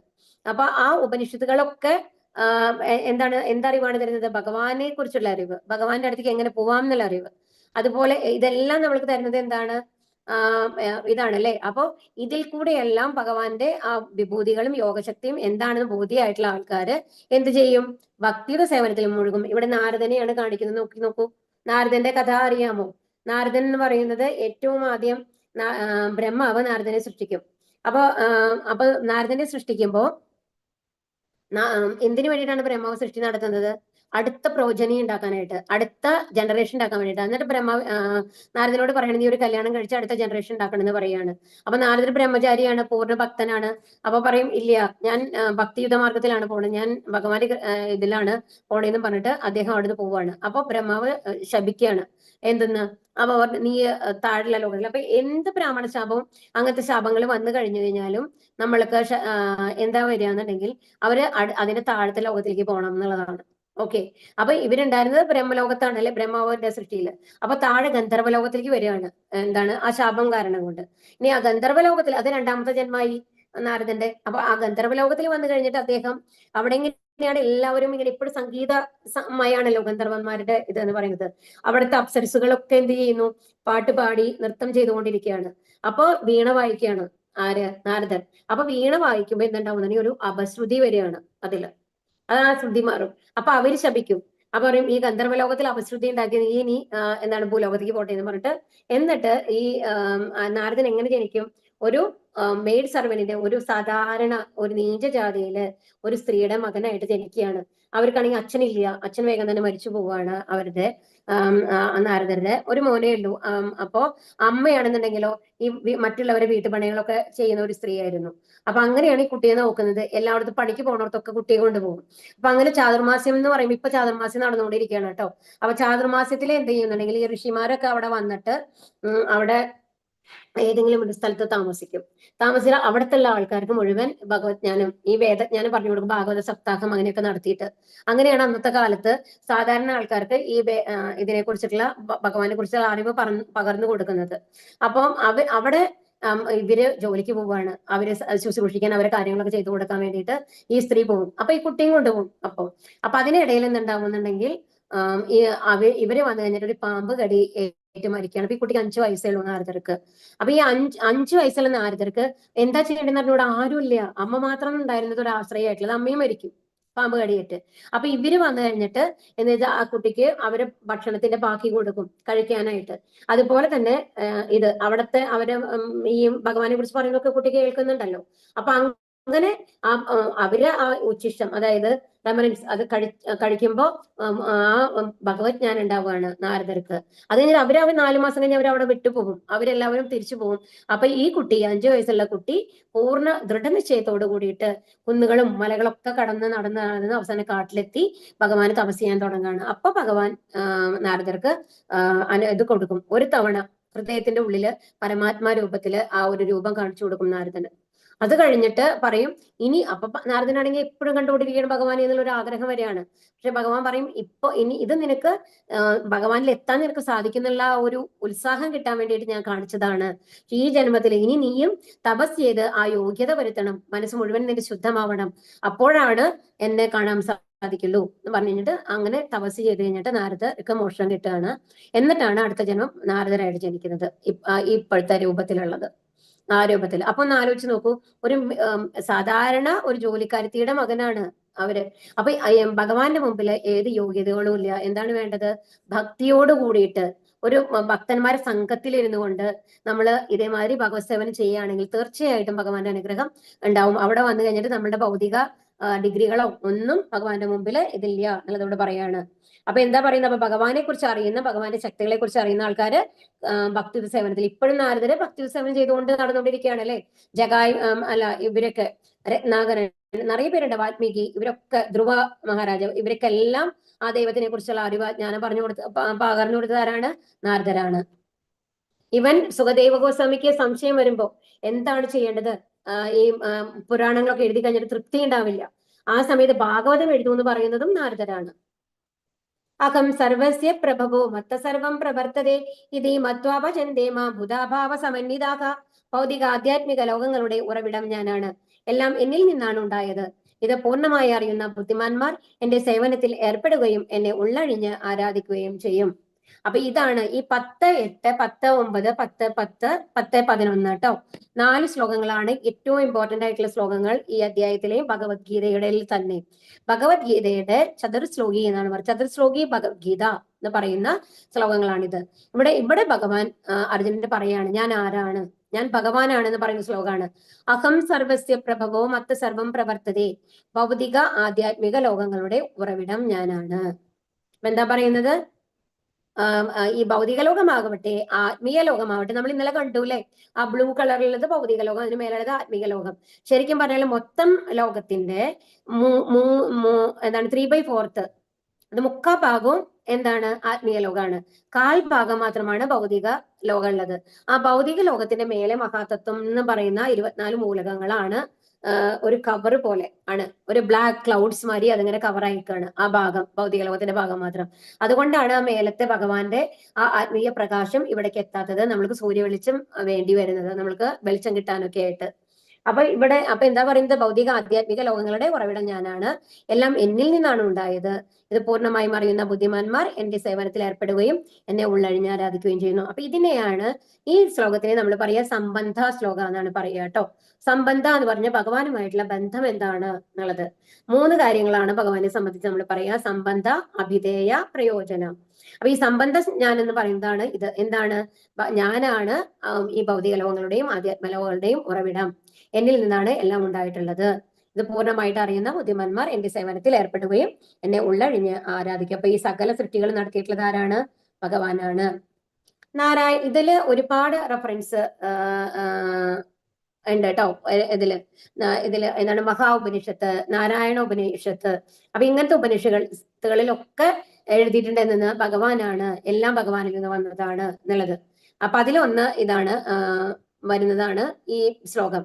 നാരായണാത് ബ്രഹ്മജായതേ, നാരായണാത് പ്രജാപതി പ്രജായതേ, നാരായണാദിന്ദ്രോ ജായതേ, നാരായണാത് തുഷ്ടവസവോ ജായന്തേ, നാരായണാദ്വേകാദശ രുദ്ര ജായന്തേ, നാരായണാദ്വശാദിത്യാഹ. അപ്പൊ ഇതിൽ എന്താ പറയുന്നത്? നാരായണനിൽ നിന്നാണ് ബ്രഹ്മാവ് ജനിച്ചത്, നാരായണനിൽ നിന്ന് പ്രജാപതികളും ജനിച്ചു, നാരായണനിൽ നിന്ന് ഇന്ദ്രൻ ജനിച്ചു, നാരായണനിൽ നിന്ന് 8 വസുക്കൾ ജനിച്ചു, നാരായണനിൽ നിന്ന് 11 രുദ്രന്മാർ ജനിച്ചു, നാരായണനിൽ നിന്ന് 12 ആദിത്യന്മാരും ജനിച്ചു. ഈ നാരായണൻ കൃഷ്ണന്റെ ഒരു രൂപവിസ്തരണം. അപ്പൊ നമ്മൾ പറഞ്ഞുപോലെ, ഇപ്പൊ ആദ്യം പറഞ്ഞില്ലേ നമ്മള്, ഭഗവാനിൽ നിന്ന് ചതുർവ്യൂഹമായിട്ട് ആരൊക്കെ ഉണ്ടായത്? വസുദേവൻ, സംഘർഷണൻ, അനിരുദ്ധൻ, പ്രദ്യുമ്നൻ. അതില് ആ സംഘർഷണൻ എന്നുള്ളതിൽ നിന്നാണ് ആര് വരുന്നത്? നാരായണൻ വരുന്നത്. അത് നാരായണൻ എന്ന് പറയുന്നതാണ് നമ്മുടെ മഹാവിഷ്ണു രൂപം. നമ്മള് ഗുരുവായൂരപ്പനെ നമ്മൾ നാരായണൻ എന്നല്ലേ പറയുക? നാരായണൻ വിഷ്ണു രൂപത്തിലല്ലേ അവിടുത്തെ ആരാധനകൾ മുഴുവൻ. നമ്മൾ ഉണ്ണിക്കണ്ണനായിട്ട് കാണുന്നുണ്ടെങ്കിലും അവിടുത്തെ വിഗ്രഹാരാധന അവർ ചെയ്യുന്നത് വിഷ്ണു രൂപത്തിലാണ്, വിഷ്ണു ആരാധനയാണ് അവിടെ നടന്നത്. അതുകൊണ്ട് നാരായണ രൂപത്തിലാണ് ഭഗവാനുള്ളത് അല്ലെ. അപ്പൊ ആ ചതുർഭാഗ രൂപത്തിൽ. അതുകൊണ്ടാണ് നമ്മള് എന്ത് പറയുന്നത്? നമ്മൾ മഹാവിഷ്ണുവിന്റെ അവതാരങ്ങൾ എന്ന് നമ്മൾ പറയുന്നത്. നമ്മൾ എല്ലാ അവതാരങ്ങളും എങ്ങനെയല്ലേ സാധാരണ പറയുക? പക്ഷെ ശരിക്കും അത് നാരായണൻ ആരുടെ വിസ്തരണമാണ്? ഭഗവാന്റെ രൂപവിസ്തരണമാണ്. ഭഗവാൻ ആദ്യം 4ആയിട്ട് വിസ്തരിക്കുന്നതാണ് എന്തെന്ന്? വസുദേവൻ, സംഘർഷണൻ, പ്രദ്യുമ്നൻ, അനിരുദ്ധൻ എന്ന് പറയുന്നത്. അതിലെ സംഘർഷനിൽ നിന്നാണ് ആര് വരുന്നത്? ഈ നാരായണൻ വരുന്നത്. അപ്പൊ യഥാർത്ഥത്തില് ഭഗവാന്റെ കൃഷ്ണന്റെ അവതാരങ്ങളാണ് എല്ലാം. പക്ഷെ നമ്മള് സാധാരണ എന്താ പറയുന്നത്? വിഷ്ണുവിന്റെ അവതാരങ്ങൾ. അത് പറയാനുള്ള കാരണം ഇതാണ്, നാരായണനിൽ നിന്നാണ് എല്ലാം നമ്മൾ വരുന്ന മാതിരി നമുക്കുണ്ടാവും. കാരണോത്തര സൈവിഷ്ണു എന്ന് പറയുന്ന നാരായണ രൂപത്തില്, വിഷ്ണു രൂപത്തിലല്ലേ ഉള്ളത്. അതുകൊണ്ടാണ് എല്ലാ സൃഷ്ടികളും നമ്മള് വിഷ്ണുവിൽ നിന്ന് വരുന്നു എന്നുള്ള മാതിരി നമ്മൾ ധരിക്കുന്നത്. ഇനി അപ്പൊ ഇത് സംബന്ധം. അപ്പൊ ഭഗവാൻ ആരാണെന്ന് പറഞ്ഞു അല്ലെ? എന്നിൽ നിന്നാണ് എല്ലാ സൃഷ്ടികളും നടന്നിട്ടുള്ളത്, എല്ലാവരെയും സൃഷ്ടിച്ചത് ഞാനാണ്, എല്ലാവരുടെയും പിതാവ് ഞാനാണ് എന്നാണ് ഭഗവാൻ ഇപ്പൊ നമ്മളോട് പറഞ്ഞത്. നമ്മളെല്ലാം പിതാവിന്റെ സ്ഥാനത്ത് ആരാണുള്ളത്? ഭഗവാനാണ് എന്നുള്ളത് നമ്മൾക്ക് പറഞ്ഞു തന്നു. ഇതാണ് സംബന്ധജ്ഞാനം എന്ന് പറയുന്നത്. ഇനി മച്ചിത്ത മദ്ഗത പ്രാണ ബോധയന്ത പരസ്പരം കഥയന്തശ്ച മാം നിത്യം തുഷ്യന്തീചാരമന്തിച്ച. എന്റെ ശുദ്ധഭക്തന്മാരുടെ ചിന്ത എന്നിൽ കുടികൊള്ളുന്നു, അവരുടെ ജീവിതം തികച്ചും എന്റെ സേവനത്തിന് സമർപ്പിതമായിരിക്കും. എന്നെക്കുറിച്ചുള്ള സംഭാഷണങ്ങളിൽ ഏർപ്പെട്ട് പരസ്പരം ബോധദീപ്തരാവുക വഴി അവർ സംതൃപ്തിയും ആനന്ദവും അനുഭവിക്കുന്നു. അപ്പൊ നമ്മൾ ഇന്നലെ പറഞ്ഞു അല്ലെ, എന്താണ് രഹസ്യതരമായിട്ടുള്ള ഇതെന്ന് പറയുന്നത്? ശുദ്ധമായ ഭക്തിയുടെ സേവനങ്ങളാണ്. അത് എന്താണെന്നുള്ളതാണ് ഇവിടെ പറയുന്നത്. ഇതിനെയാണ് അഭിധേയ എന്ന് പറയും. എങ്ങനെ ആ ഭഗവാനിലേക്ക് നമ്മൾക്ക് എത്താം എന്നുള്ളതാണ്. അത് ഭക്തിയുത സേവനങ്ങളാണ് അല്ലെ. അപ്പൊ എന്താ പറയുന്നത്? അപ്പൊ ശുദ്ധഭക്തന്മാർ എന്ത് ചെയ്യുന്ന പറയുന്നത് ഇവിടെ? എന്റെ ശുദ്ധഭക്തന്മാരുടെ ചിന്ത എന്നിൽ കുഴിഞ്ഞു. മച്ചിത്താമദ്ഗത പ്രാണ. അവരെന്ത് ചെയ്യും? അവരുടെ ജീവിതം തികച്ചും എന്തിനു വേണ്ടിയിട്ടുള്ളതാണ്? എന്റെ സേവനത്തിന് സമർപ്പിതമായിരിക്കും. അതായത് ഭഗവാന്റെ സേവനങ്ങൾക്ക് വേണ്ടിയിട്ട് അർപ്പിച്ച ജീവിതങ്ങളായിരിക്കും. അവർ എപ്പോഴും ഭക്തി സേവനങ്ങളാണ്. അതായത് അവർ ചെയ്യുന്ന ഓരോ പ്രവൃത്തിയും അർപ്പിച്ചിട്ടാണ് ചെയ്യുന്നത്, ഭഗവാന് സമർപ്പിച്ചിട്ട് ചെയ്യും. പിന്നെയോ അവർക്ക് എന്തിലാണ് സന്തോഷം? അവർക്കൊരു TV കാണുന്നതോ മൂവി കാണാൻ പോകുന്നതോ അല്ലെങ്കിൽ യൂട്യൂബ് ചാനൽ കണ്ട് രസിക്കുന്നതോ അല്ല അവർ ഇൻട്രസ്റ്റ് ഉണ്ടാവുക. അവർക്ക് എന്തിലാണ് ഇൻട്രസ്റ്റ് ഉണ്ടാവുക? എന്നെ കുറിച്ചുള്ള സംഭാഷണങ്ങളിൽ ഏർപ്പെട്ട് പരസ്പരം ബോധദീപ്തരാകുന്നു. അവരെന്താ ചെയ്യുക? പരസ്പരം ഒരു ഭക്തന്മാരുടെ സംഘത്തിൽ ഇരുന്നു കൊണ്ട് ഭഗവാനെ പറ്റി ചർച്ച ചെയ്യുന്നു. ഇപ്പൊ നമ്മൾ ചെയ്യുന്നത് അതാണ് അല്ലേ? നമ്മളൊരു സംഘമായി ഇരുന്നുകൊണ്ട് ഭഗവാനെ കുറിച്ച് ചർച്ച ചെയ്യുകയാണ് ചെയ്യുന്നത്. അപ്പൊ ഭഗവാനെ കുറിച്ച് ചർച്ച ചെയ്യുന്നു, ഭഗവാനെ കുറിച്ച് അറിയുന്നു. അപ്പൊ അതുവഴി സംതൃപ്തിയും ആനന്ദവും ലഭിക്കുന്നു. അതുവഴി അവർക്ക് സന്തോഷവും സമാധാനവും ഉണ്ടാവുന്നു എന്നുള്ളതാണ് പറയുന്നത്. അപ്പം എങ്ങനെയാണ് ഒരു ശുദ്ധഭക്തൻ ഉണ്ടാവുക? അവരെപ്പോഴും ഭഗവാനെ കുറിച്ച് പറഞ്ഞുകൊണ്ട് അദ്ദേഹത്തിന്റെ ലീലകളെ കുറിച്ചൊക്കെ വർണ്ണിച്ചുകൊണ്ട് ആനന്ദദീപ്തരാവുന്നു, ആനന്ദഭരിതരാവുന്നു, അവർക്ക് സന്തോഷം ലഭിക്കുന്നു എന്നുള്ളതാണ്. അപ്പൊ ഇതാണ് അഭിധേയ എന്ന് പറയുന്നത്. എങ്ങനെയാണ് ഭഗവാന്റെ അടുത്ത് എത്തേണ്ടത്? അപ്പോ നമ്മൾ ഒരു ഭക്തന്മാരുടെ സംഘത്തിലിരുന്നു കൊണ്ട് ഭഗവാനെ കുറിച്ച് ചർച്ച ചെയ്യണം, ഭഗവാനെ കുറിച്ച് അറിയണം, ഭക്തി സേവനങ്ങൾ ചെയ്യണം. അപ്പൊ നമ്മൾക്ക് സന്തോഷവും സമാധാനവും, നമ്മളുടെ ആ ടെൻഷൻ, ഉത്കണ്ഠ, പേടി അതെല്ലാം നമ്മുടെ മനസ്സിൽ നിന്ന് മാറും. നമ്മളുടെ മനസ്സ് അത്രയും കാമായി സന്തോഷമുള്ള ആൾക്കാരായിട്ട് നമ്മൾ മാറും. അപ്പൊ ഇതാണ് എന്ന് പറയുന്നത് അഭിധേയ ശ്ലോകം എന്ന് പറയുന്നത് കേട്ടോ. ആധ്യാത്മിക ഭക്തിയുടെ സേവനത്തെ ജീവാത്മാവിന്റെ ഹൃദയത്തിൽ ചെയ്യുന്ന ഒരു ബീജാവാപത്തോടാണ് ചൈതന്യ മഹാപ്രഭു ഉപമിക്കുന്നത്. അപ്പൊ എന്താണ് ആധ്യാത്മിക ഭക്തിയുടെ സേവനം? നോട്ട് ചെയ്തോളൂ കേട്ടോ. ആധ്യാത്മിക ഭക്തിയുടെ സേവനം എന്ന് പറയുന്നത് എന്താണ്? ജീവാത്മാവിന്റെ ഹൃദയത്തിൽ ചെയ്യുന്ന ഒരു ബീജാവാപമാണ് എന്നാണ് ചൈതന്യ മഹാപ്രഭു പറയുന്നത്. അപ്പൊ ആധ്യാത്മിക ഭക്തി സേവനത്തിന് എന്തിനോടാണ് ഉപമിക്കുന്നത്? ജീവാത്മാവിന്റെ ഹൃദയത്തിൽ ചെയ്യുന്ന ഒരു ബീജാവാപം. ഒരു ബീജം, ഒരു ഭക്തിലതാ ബീജം, ഒരു വിത്ത് നമ്മളുടെ ഉള്ളിൽ ഉണ്ടാവുകയാണെന്നാണ് പറയുന്നത്. അതന്നെയാണ് ഒരു ഭക്തി സേവനം നമ്മൾ തുടങ്ങാന്ന് പറയുമ്പോൾ നമ്മളുടെ ഭക്തിയുടെ ഒരു വിത്ത് നമ്മുടെ ഉള്ളിൽ പാവണമാരിയാണ് എന്നാണ് പറയുന്നത്. ഇനി അപ്പോ ഇതിനെയാണ് എന്ന് പറയുന്നത് ചൈതന്യ മഹാപ്രഭു പറയുന്നതാണ്. ഇത് നിങ്ങളുടെ ക്വസ്റ്റ്യൻ ഉണ്ട് കേട്ടോ, ഒരു ക്വസ്റ്റ്യൻ. അതിന്റെ ആൻസർ ആണ് ജീവാത്മാവിന്റെ ഹൃദയത്തിൽ ചെയ്യുന്ന ഒരു ബീജത്തോടാണ് അത് ഉപമിച്ചിട്ടുള്ളത് ഭക്തി സേവനത്തിന്. ഈ വിശ്വത്തിലെ ഗ്രഹയൂഥങ്ങളിലൂടെ സഞ്ചരിച്ചുകൊണ്ടിരിക്കുന്ന ജീവിത സത്തകൾക്ക് എണ്ണമില്ല. അവരിൽ നന്നേ കുറച്ച് പേർക്ക് മാത്രമേ ഒരു ശുദ്ധ ഭക്തനെ കണ്ടുമുട്ടാനും അങ്ങനെ ഭക്തി സേവനത്തെ കുറിച്ച് അറിയാനും ഭാഗ്യമുണ്ടാവാറുള്ളൂ. അപ്പൊ ഇത് ഇമ്പോർട്ടന്റ് ആയിട്ടുള്ള ഒരു ശ്ലോകമാണ്. അപ്പൊ നമ്മളുടെ ഈ ഒരുപാട് ഗ്രഹയൂഥങ്ങളിലൂടെ സഞ്ചരിച്ചുകൊണ്ടിരിക്കുന്ന ജീവിതസത്തകൾ, ഇപ്പൊ ഒരു ഗ്രഹം മാത്രമല്ല, നമ്മൾ ഭൂലോകം, നമ്മൾ 14 ലോകങ്ങളുണ്ടെന്ന് പറഞ്ഞു അല്ലെ? അത് ഒരു പ്രപഞ്ചത്തില്. വേറെ പ്രപഞ്ചത്തിലോ അതേമാതിരി 14 ലോകങ്ങൾ ഉണ്ടാവും. ഇതുപോലെ ഓരോ പ്രപഞ്ചം ഇതുമാതിരിയാണ് ഉണ്ടായിട്ടുള്ളത്. അവിടെ വേറെ വേറെ ബ്രഹ്മാവ് ഉണ്ടാവും. ഈ നമ്മളുടെ ഇതിൽ എന്താ ഉള്ളത്? എന്താണ്, 4 കൈയുള്ള ബ്രഹ്മാവാണ് നമ്മൾ ഇവിടെ കാണുക അല്ലെ ആക്ച്വലി. പക്ഷെ 8 കൈയുള്ള ബ്രഹ്മാവുണ്ട്. അതുപോലെ തന്നെ എന്താണ് 10 കൈകളുള്ള ബ്രഹ്മാവുണ്ട്. അപ്പൊ പല തരത്തിലാണ് ബ്രഹ്മാക്കള് ഉണ്ടാവുക. 6 കൈകളുള്ള ബ്രഹ്മാവുണ്ട് എന്നുള്ളത്. അതൊരു ബ്രഹ്മാവിനെ കുറിച്ചിട്ട് പറയുന്ന ഒരു ഇതില് പറയും. ഇതില് ബ്രഹ്മാവ് ഭഗവാനെ കാണാൻ ചെല്ലും ഇത്രേ.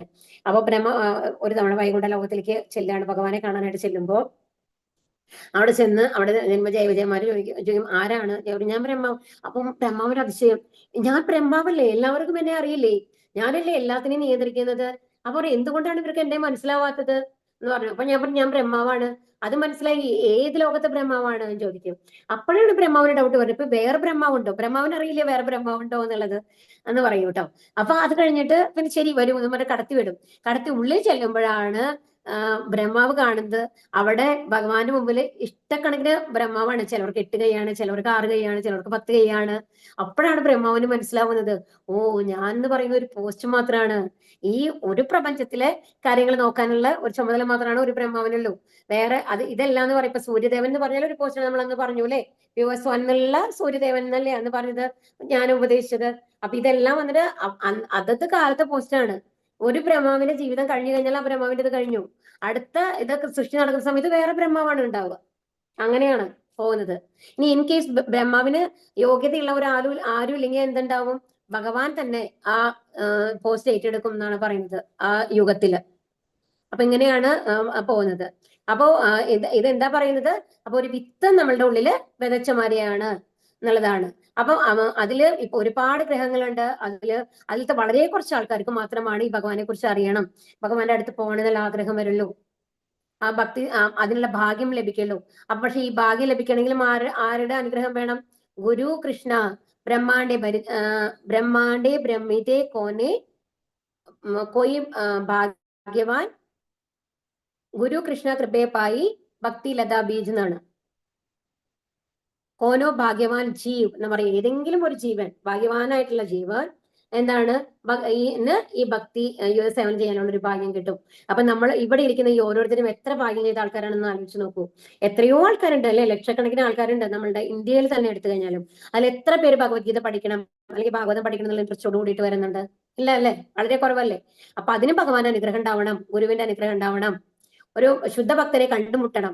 അതിൽ ഏതെങ്കിലും ഒരു സോഴ്സിൽ കൂടെയാണ് നിങ്ങൾക്ക് ഈ ലിങ്ക് കിട്ടിയിട്ടുണ്ടാവുക, അല്ലെ ഇങ്ങനത്തെ ഒരു കോഴ്സ് കിട്ടാനായിട്ട്. ആ ഒരു ലിങ്ക് കിട്ടാൻ നിങ്ങൾക്ക് ഒരു ഭാഗ്യം ഉണ്ടായിട്ടുണ്ട്. അതുകൊണ്ട് ഇങ്ങനത്തെ ഒരു ക്ലാസ് അറ്റൻഡ് ചെയ്യാനുള്ള ഒരു ഭാഗ്യം ഉണ്ടായിട്ടുണ്ട്. ഇതെല്ലാം ഗുരുവിന്റെയും, നമ്മുടെ ഗുരുപ്പാരാണ് പ്രഭുപാദയാണ്, പ്രഭുപാദരുടെയും ഭഗവാന്റെയും ആ അനുഗ്രഹം കൊണ്ടാണ് നമ്മൾ ഇവിടെ ഇരിക്കുന്നത്. ഗൗരംഗ ഒരു വിത്ത് പോലെയാണ് ഈ ഭക്തിയുടെ സേവനം. ഈ ജീവസത്തയുടെ ഹൃദയത്തിൽ ഒരു ബീജം നട്ടു കഴിഞ്ഞ ശേഷം ആ ജീവാത്മാവ് ഹരേ കൃഷ്ണ കൃഷ്ണ കൃഷ്ണ ഹരേ ഹരേ, ഹരേ രാമ രാമ രാമ ഹരേ ഹരേ എന്ന മന്ത്രോച്ചാരണം ചെയ്തുകൊണ്ടും കേട്ടുകൊണ്ടും ഇരുന്നാൽ ആ വിത്ത് മുളച്ചു വരും. അപ്പൊ ഇവിടെ എന്താ പറയുന്നത്, നമ്മുടെ ഉള്ളില് ഇപ്പൊ നമ്മുടെ എല്ലാവരും ഉള്ളിൽ ഒരു വിത്ത് നമ്മൾ ഇട്ട് കഴിഞ്ഞിട്ടുണ്ട്. ഓക്കെ, ഇപ്പൊ നമ്മൾ ഭഗവത്ഗീത ഭഗവാനെ കുറിച്ച് അറിയാൻ തുടങ്ങുന്നു, നമ്മൾ ഹരേകൃഷ്ണ മന്ത്രം ജപിക്കാൻ തുടങ്ങുകയാണ് അല്ലെ. അപ്പൊ ഹരേകൃഷ്ണ മന്ത്രം നമ്മൾ ജപിക്കുന്നുണ്ട്, ഒരു ട്രിപ്പ് ആണെന്നുണ്ടെങ്കിലും കുറച്ച് സമയമാണെങ്കിലും നമ്മൾ ജപിക്കുന്നുണ്ട്. അപ്പൊ ഇനി എന്താ ചെയ്യണം എന്ന് പറയുന്നത്, ഒരു ചെടി നമ്മൾ ഇട്ട് കഴിഞ്ഞാൽ, വിത്ത് ഇട്ട് കഴിഞ്ഞാൽ എന്ത് ചെയ്യണം? വിത്ത് നമ്മൾ മണ്ണിൽ കുഴിച്ചിട്ടു, അതിന്റെ ഈ വെള്ളം ഒഴിക്കണം അല്ലെ. ആ വെള്ളം ഒഴിച്ച് അതിനെ പുറത്തേക്ക് മുളച്ചു വന്ന് ആ ചെടി വലുതാവുന്നു. അതാണ് അപ്പൊ അതുപോലെ നമ്മൾ കൊടുക്കേണ്ട വെള്ളം എന്താണ്? ഹരേ കൃഷ്ണ മഹാമന്ത്രമാണ്. ആ ഹരേ കൃഷ്ണ മന്ത്രം സ്ഥിരമായിട്ട് ജപിക്കുമ്പോൾ നമ്മളുടെ ഉള്ളിലുള്ള ഭൗതിക ആഗ്രഹങ്ങളെല്ലാം കുറഞ്ഞ് ഈ ചെടി, ഭക്തിയുടെ ചെടി വലുതാവാൻ തുടങ്ങും എന്നുള്ളതാണ് ഇവിടെ പറയുന്നത്. ആ വിത്ത് മുളച്ചു വരും. എന്നിട്ടോ ആ വിത്ത് പതിവായി നനച്ചുകൊണ്ടിരുന്നാൽ എന്നതുപോലെ ഭക്തിയുത സേവനത്തിന് ആധ്യാത്മികമായ ചെടിയും ക്രമേണ വളർന്ന് ഭൗതിക ലോകത്തിന്റെ തോട് തുളച്ച് പരമവ്യോമത്തിലെ ബ്രഹ്മജ്യോതിസോളം എത്തും. അപ്പൊ എന്താ പറയുന്നത്, ഈ വിത്ത് നമ്മൾ പതിവായിട്ട് നനച്ചുകൊണ്ടിരുന്ന എന്തുണ്ടാവും? അതായത് റെഗുലർ ആയിട്ട് ഹരികൃഷ്ണ മന്ത്രം ജപിച്ചുകൊണ്ടിരുന്ന എന്താ ഉണ്ടാവുക? ഈ ഭക്തിയുത സേവനം, ഈ ചെടി വളരും. അതുപോലെ തന്നെ നമ്മൾ പത്രം പുഷ്പം ഫലം പോയി നമ്മളോട് പറഞ്ഞിട്ടല്ലേ എന്തെങ്കിലും ഭഗവാനെ നേദിക്കണം. അതൊക്കെ നമ്മൾ ചെയ്തുകൊണ്ടിരുന്നാൽ, അതുപോലെ യമ നിയമങ്ങൾ നമ്മൾ പാലിക്കണം. അതായത് സാത്വികമായിട്ടുള്ള ഭക്ഷണമാണ് കഴിക്കാൻ പാടുള്ളൂ, ലഹരി പദാർത്ഥങ്ങൾ ഉപയോഗിക്കാൻ പാടില്ല, അതുപോലെ ചൂതുകളി അങ്ങനത്തെ കാര്യങ്ങളൊന്നും നമ്മൾ ചെയ്യാൻ പാടില്ല. പിന്നെന്താണ് ചെയ്യേണ്ടത്? പിന്നെ എന്താണ്, കൺട്രോൾ ആയിട്ടുള്ള ഒരു സെക്ഷൽ ലൈഫ് ആയിരിക്കണം പ്രായ ആൾക്കാർക്ക് ഉണ്ടാവുന്നത്. അതായത് അവിഹിത ബന്ധങ്ങളോ അങ്ങനത്തെ കാര്യങ്ങളൊന്നും ഉണ്ടാവാൻ പാടില്ല. അപ്പൊ ഇതൊക്കെ നമ്മൾ അനുസരിച്ച് പോവുകയാണെന്നുണ്ടെങ്കിൽ എന്താ ഉണ്ടാവുക? ഈ ചെടി വലുതാവും. ആ ഭക്തി നമ്മുടെ ഉള്ളിൽ നമ്മൾ അറിയാണ്ട് തന്നെ വലുതായിക്കോളും. ഇത് ചെയ്ത് ഹരികൃഷ്ണ മന്ത്രം ജപിച്ചുകൊണ്ടിരുന്നാൽ മതി. അപ്പൊ എന്നിട്ട് എന്താ ഉണ്ടാവുക? ഇവിടെ തന്നെ ഇരിക്കണം, നമ്മൾ എവിടെയും പോകുന്നില്ല എന്ന് ആലോചിക്കണം. നമ്മുടെ ഉള്ളിൽ ഇപ്പൊ ഭൗതിക ആഗ്രഹങ്ങളല്ലേ, അതിന് പകരം ആ ഭക്തി വളർന്ന് എന്താവുന്ന പറയുന്നത്? ഭഗവാൻ എവിടെയുള്ളത്? ഗോലോക വൃന്ദാവനത്തിലാണുള്ളത്. ആ ഭഗവാനെയാണ് നമ്മൾക്ക് കാണേണ്ടത്. അതിനു വേണ്ടിയിട്ടാണ് നമ്മൾ ഭക്തി സേവനങ്ങൾ ചെയ്യണേ അല്ലേ. അപ്പൊ എന്താ ഉണ്ടാവുക? ഈ ഭൗതിക ലോകത്തിന്റെ തൊടേഴ് ലെയർ നമ്മൾ പറഞ്ഞു എന്നല്ലേ, ഏതാണ്? പഞ്ചഭൂതങ്ങളും മനസ്സും ബുദ്ധിയും ചേർന്നിട്ടുള്ള ആ ഒരു 7 ലെയർ ഉണ്ട് അല്ലെ. ആ ലെയറൊക്കെ ഭേദിച്ചിട്ട് നമ്മൾ എവിടേക്ക് പോകുന്ന പറയുന്നത്? നമ്മുടെ മനസ്സിൽ നമ്മൾക്ക് കാണാൻ സാധിക്കും. എന്ത് കാണാം? ആധ്യാത്മിക ചെടി ഭൗതിക ലോകത്തിന് തോട് തുളച്ച് പരവ്യോമത്തിലെ ബ്രഹ്മജ്യോതിസോളം എത്തും. നമ്മൾ ആധ്യാത്മിക ലോകത്തിൽ ബ്രഹ്മജ്യോതിസ് കണ്ടു, ആ ബോർഡർ കണ്ടു അല്ലെ, ബ്ലൂ ബോർഡർ കഴിഞ്ഞിട്ട് വൈറ്റ് വരണില്ലേ, അവിടേക്ക് നമ്മൾ എത്തുന്നു. അവിടേക്ക് എത്തിക്കഴിഞ്ഞിട്ട് പിന്നെ എന്താ ഉണ്ടാവുന്നത്? ആ പരംവ്യോമത്തിലും അത് വളർന്ന് ആദ്യം നമ്മൾക്ക് എന്താണ്? ബ്രഹ്മരൂപത്തില്, അതായത് ഭഗവാന്റെ പ്രകാശ രൂപത്തിൽ ഭഗവാനെ അറിയുന്ന മാതിരി നമ്മുടെ ഉള്ളില് ഇരുട്ടിന് വരെ ഒരു വെളിച്ചം വരാൻ തുടങ്ങും. പിന്നെയോ ആ പരമവ്യോമത്തിലും അത് വളർന്ന ഗോലോക വൃന്ദാവനം എന്ന പേരുള്ള കൃഷ്ണന്റെ സർവോത്കൃഷ്ട ലോകത്തോളം ഉയരുന്നു. പിന്നീട് പതിയെ നമ്മൾ എന്ത് ചെയ്യും? ആ ചതുർബാഹു രൂപത്തിലുള്ള ഭഗവാനെ കാണാൻ സാധിക്കും. വീണ്ടും നമ്മൾ സ്ഥിരമായിട്ട് പ്രയത്നം ചെയ്ത് കഴിഞ്ഞാൽ എന്താ ഉണ്ടാവുക? ആ ഗോലോക വൃന്ദാവനത്തിലുള്ള രാധാ ഗോവിന്ദനെ നമ്മൾക്ക് കാണാനായിട്ട് സാധിക്കും. രാധാകൃഷ്ണനെ, ആ കൃഷ്ണന്റെ രൂപം ഓടക്കൊള്ളൂതുന്ന ആ കൃഷ്ണനെ നമ്മൾക്ക് കാണാൻ സാധിക്കും. അദ്ദേഹത്തിന്റെ പാതാരബന്ധങ്ങളിൽ നമുക്ക് എത്താൻ സാധിക്കും. ഇത് നമ്മൾ ഇവിടെ ഇരുന്നു കൊണ്ട് നമ്മുടെ മനസ്സിൽ നമ്മൾക്ക് ഇത് ഫുൾ കാണാൻ സാധിക്കും എന്നാണ് പറയുന്നത്. ആ ഭക്തി നമ്മൾക്ക് ആ ലെവലിൽ എത്തുമ്പോൾ. അപ്പൊ ഈ വിധത്തിൽ ഒരു വൃക്ഷത്തിന് ക്രമേണ പൂക്കളും കായ്കളും ഉണ്ടാകുന്നത് പോലെ ഭക്തിയുടെ സേവനമാകുന്ന ലതയും പൂക്കുകയും കായ്ക്കുകയും ചെയ്യുന്നു. എപ്പോഴും ശ്രവണകീർത്തനങ്ങളാകുന്ന ജലസേചനം തുടർന്ന് പോരണം. ചൈതന്യ ചരിതാമൃതത്തിൽ ഈ ലതയെ കുറിച്ച് വിവരിച്ചിട്ടുണ്ട്. ഇതാണ് ഭക്തിലത എന്നാണ് പറയുന്നത്. അപ്പൊ ഇത് എന്താ പറയുന്നത്? ഇപ്പൊ നമ്മൾ സാധാരണ ചെടിയാണെന്നുണ്ടെങ്കിലും പക്ഷെ എന്ത് ചെയ്യണം? അതിന്റെ ഉള്ളിൽ അപ്പൊ നമ്മൾ എന്താണ് പ്രൊട്ടക്ട് ചെയ്യുന്നത്? നമ്മൾ ഡെയിലി ഹരികൃഷ്ണ മന്ത്രം ജപിക്കണം, അത് കറക്റ്റ്, അത് നമ്മൾ പറഞ്ഞു. നമ്മൾ ഭക്തി സേവനങ്ങൾ സ്ട്രിക്റ്റായിട്ട് ചെയ്യുന്നു. പക്ഷെ എന്ത് വേണം? ഈ ഭൗതിക ആഗ്രഹങ്ങൾ 10 ദിവസം കഴിയുമ്പോൾ നമ്മൾക്ക് തോന്നുകയാണ്, ഇതൊക്കെ നല്ല ബുദ്ധിമുട്ടാണ്, എനിക്ക് അത് കഴിക്കണം, ഇത് കഴിക്കണം, ഞാൻ എവിടെയൊക്കെ ചുറ്റി കടങ്ങിയിരുന്നതാണ്, എനിക്ക് ആ മൂവി കാണാൻ പോകണം. ഇതൊക്കെ എന്ന് പറയുന്നത് എന്താണ്? ആ ഒരു വൃക്ഷത്തിനെ, ചെടിയെ നശിപ്പിക്കാൻ വരുന്ന ആടുകള്, പശുക്കള് അങ്ങനത്തെയൊക്കെ വന്ന് തിന്നും അല്ലെ, അങ്ങനത്തെ സാധനങ്ങള് അതിനെയായിട്ട് കണക്കാക്കണം. അപ്പൊ നമ്മൾ എന്ത് ചെയ്യണം, അതിനൊരു വേലി കെട്ടിയിട്ട് സംരക്ഷിക്കും അല്ലെ. നമ്മള് അത്രയും നല്ല ഒരു ചെടി അതിനെ നശിപ്പിക്കരുത്, തെങ്ങൊക്കെ വെച്ച് നമ്മൾ ചുറ്റി പ്രൊട്ടക്ട് ചെയ്യും അല്ലെ. അപ്പൊ അതുപോലെ നമ്മൾ എന്ത് ചെയ്യണം, ഈ ആഗ്രഹങ്ങളൊന്നും നമ്മളെ പിടികൂടാണ്ടിരിക്കാൻ വേണ്ടിയിട്ട് നമ്മൾ എന്ത് ചെയ്യണം, നമ്മൾ പ്രൊട്ടക്ഷൻ വെക്കണം. എന്നാൽ ഇതൊന്നും നമ്മൾ അതിലേക്ക് നമ്മൾ പോവാതെ, വഴുതി പോവാതെ എന്ത് ചെയ്യണം, സ്ഥിരമായിട്ട് മുടക്കമില്ലാണ്ട് ഹരേകൃഷ്ണ മന്ത്രം ജപിക്കണം, ഈ ഭക്തി സേവനങ്ങൾ ചെയ്യണം. അങ്ങനെയാണെങ്കിൽ ഇവിടെ ഇരുന്നുകൊണ്ട് തന്നെ നമുക്ക് ആ ഭഗവാനെ നമ്മുടെ മനസ്സിൽ കാണാനായിട്ട് സാധിക്കും. എവിടെയുള്ളത്, ഗോലോക വൃന്ദാവനത്തിലുള്ളത് നേരെ കാണുന്ന പോലെ ആ അവസ്ഥ നമ്മൾക്ക് ലഭിക്കും. തേഷാം സതതയുക്താനാം ഭജതാം പ്രീതിപൂർവകം തഥാ മേ ബുദ്ധിയോഗം തം യേന മാമുപയാന്തിതേ. അപ്പൊ പ്രേമഭക്തിയോടെ എന്നെ സദാ ആരാധിക്കുന്നവർക്ക്, അപ്പൊ ഇതാണ് ഭക്തി സേവനങ്ങൾ. അപ്പൊ നമ്മൾ എന്താ പറയുക, അഭിധേയാണ് പറയുന്നത്, സമ്പത്ത് അഭിധേയ കഴിഞ്ഞു കേട്ടോ. ഇനി ഇതെന്താണ് പ്രയോജനം, എന്നിട്ട് ഇങ്ങനെ നമ്മൾ ചെയ്യുകയാണെങ്കിൽ നമുക്ക് എന്താണ് ഗുണം. തേഷാം സതതയുക്താനാം ഭജതാം പ്രീതിപൂർവകം തഥാ മേ ബുദ്ധിയോഗം തം യേന മാമുപയാന്തിതേ.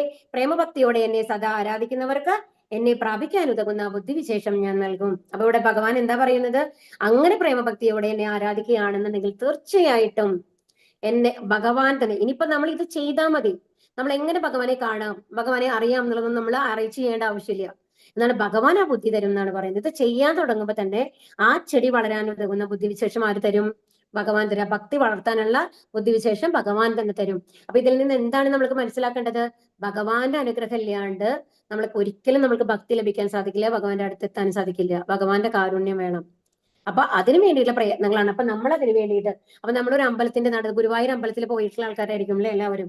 ആ അമ്പലത്തിന്റെ നടയിൽ പോകുമ്പോഴത്തെ ഒരു തിരക്കൊന്ന് ആലോചിച്ച് നോക്കും. ക്യൂ നിന്ന് കഴിഞ്ഞിട്ട് ആ നടയിലെത്തുമ്പോൾ ഒരു ഉന്താണ് ശരിക്കും. അവിടെ എത്തിക്കഴിയുമ്പോൾ എങ്ങനെയാണ് കാണേണ്ടത്. അപ്പോ അതിന് എന്താണ് പറയണെന്നുണ്ടെങ്കിൽ, ശരിക്കും നമ്മൾ ഉന്തിയിട്ട് കാര്യമില്ല. നമ്മൾ പോയി നമ്മൾക്ക് ഭഗവാനെ കാണുന്നേക്കാൾ കൂടുതൽ ഭഗവാൻ നമ്മളെയാണ് കാണേണ്ടത്. ഭഗവാൻ നമ്മളെ കണ്ടാലാണ് ഭഗവാന് നമ്മുടെ മേലെ കാരുണ്യം ഉണ്ടാവുള്ളൂ അല്ലെ. അപ്പൊ ഭഗവാൻ നമ്മളെ കാണുന്ന രീതിയിലുള്ള പ്രവൃത്തികളാണ് നമ്മൾ ചെയ്യേണ്ടത്. ഭഗവാനെ പ്രീതിപ്പെടുത്തുന്ന രീതിയിലുള്ള പ്രവൃത്തികളാണ്.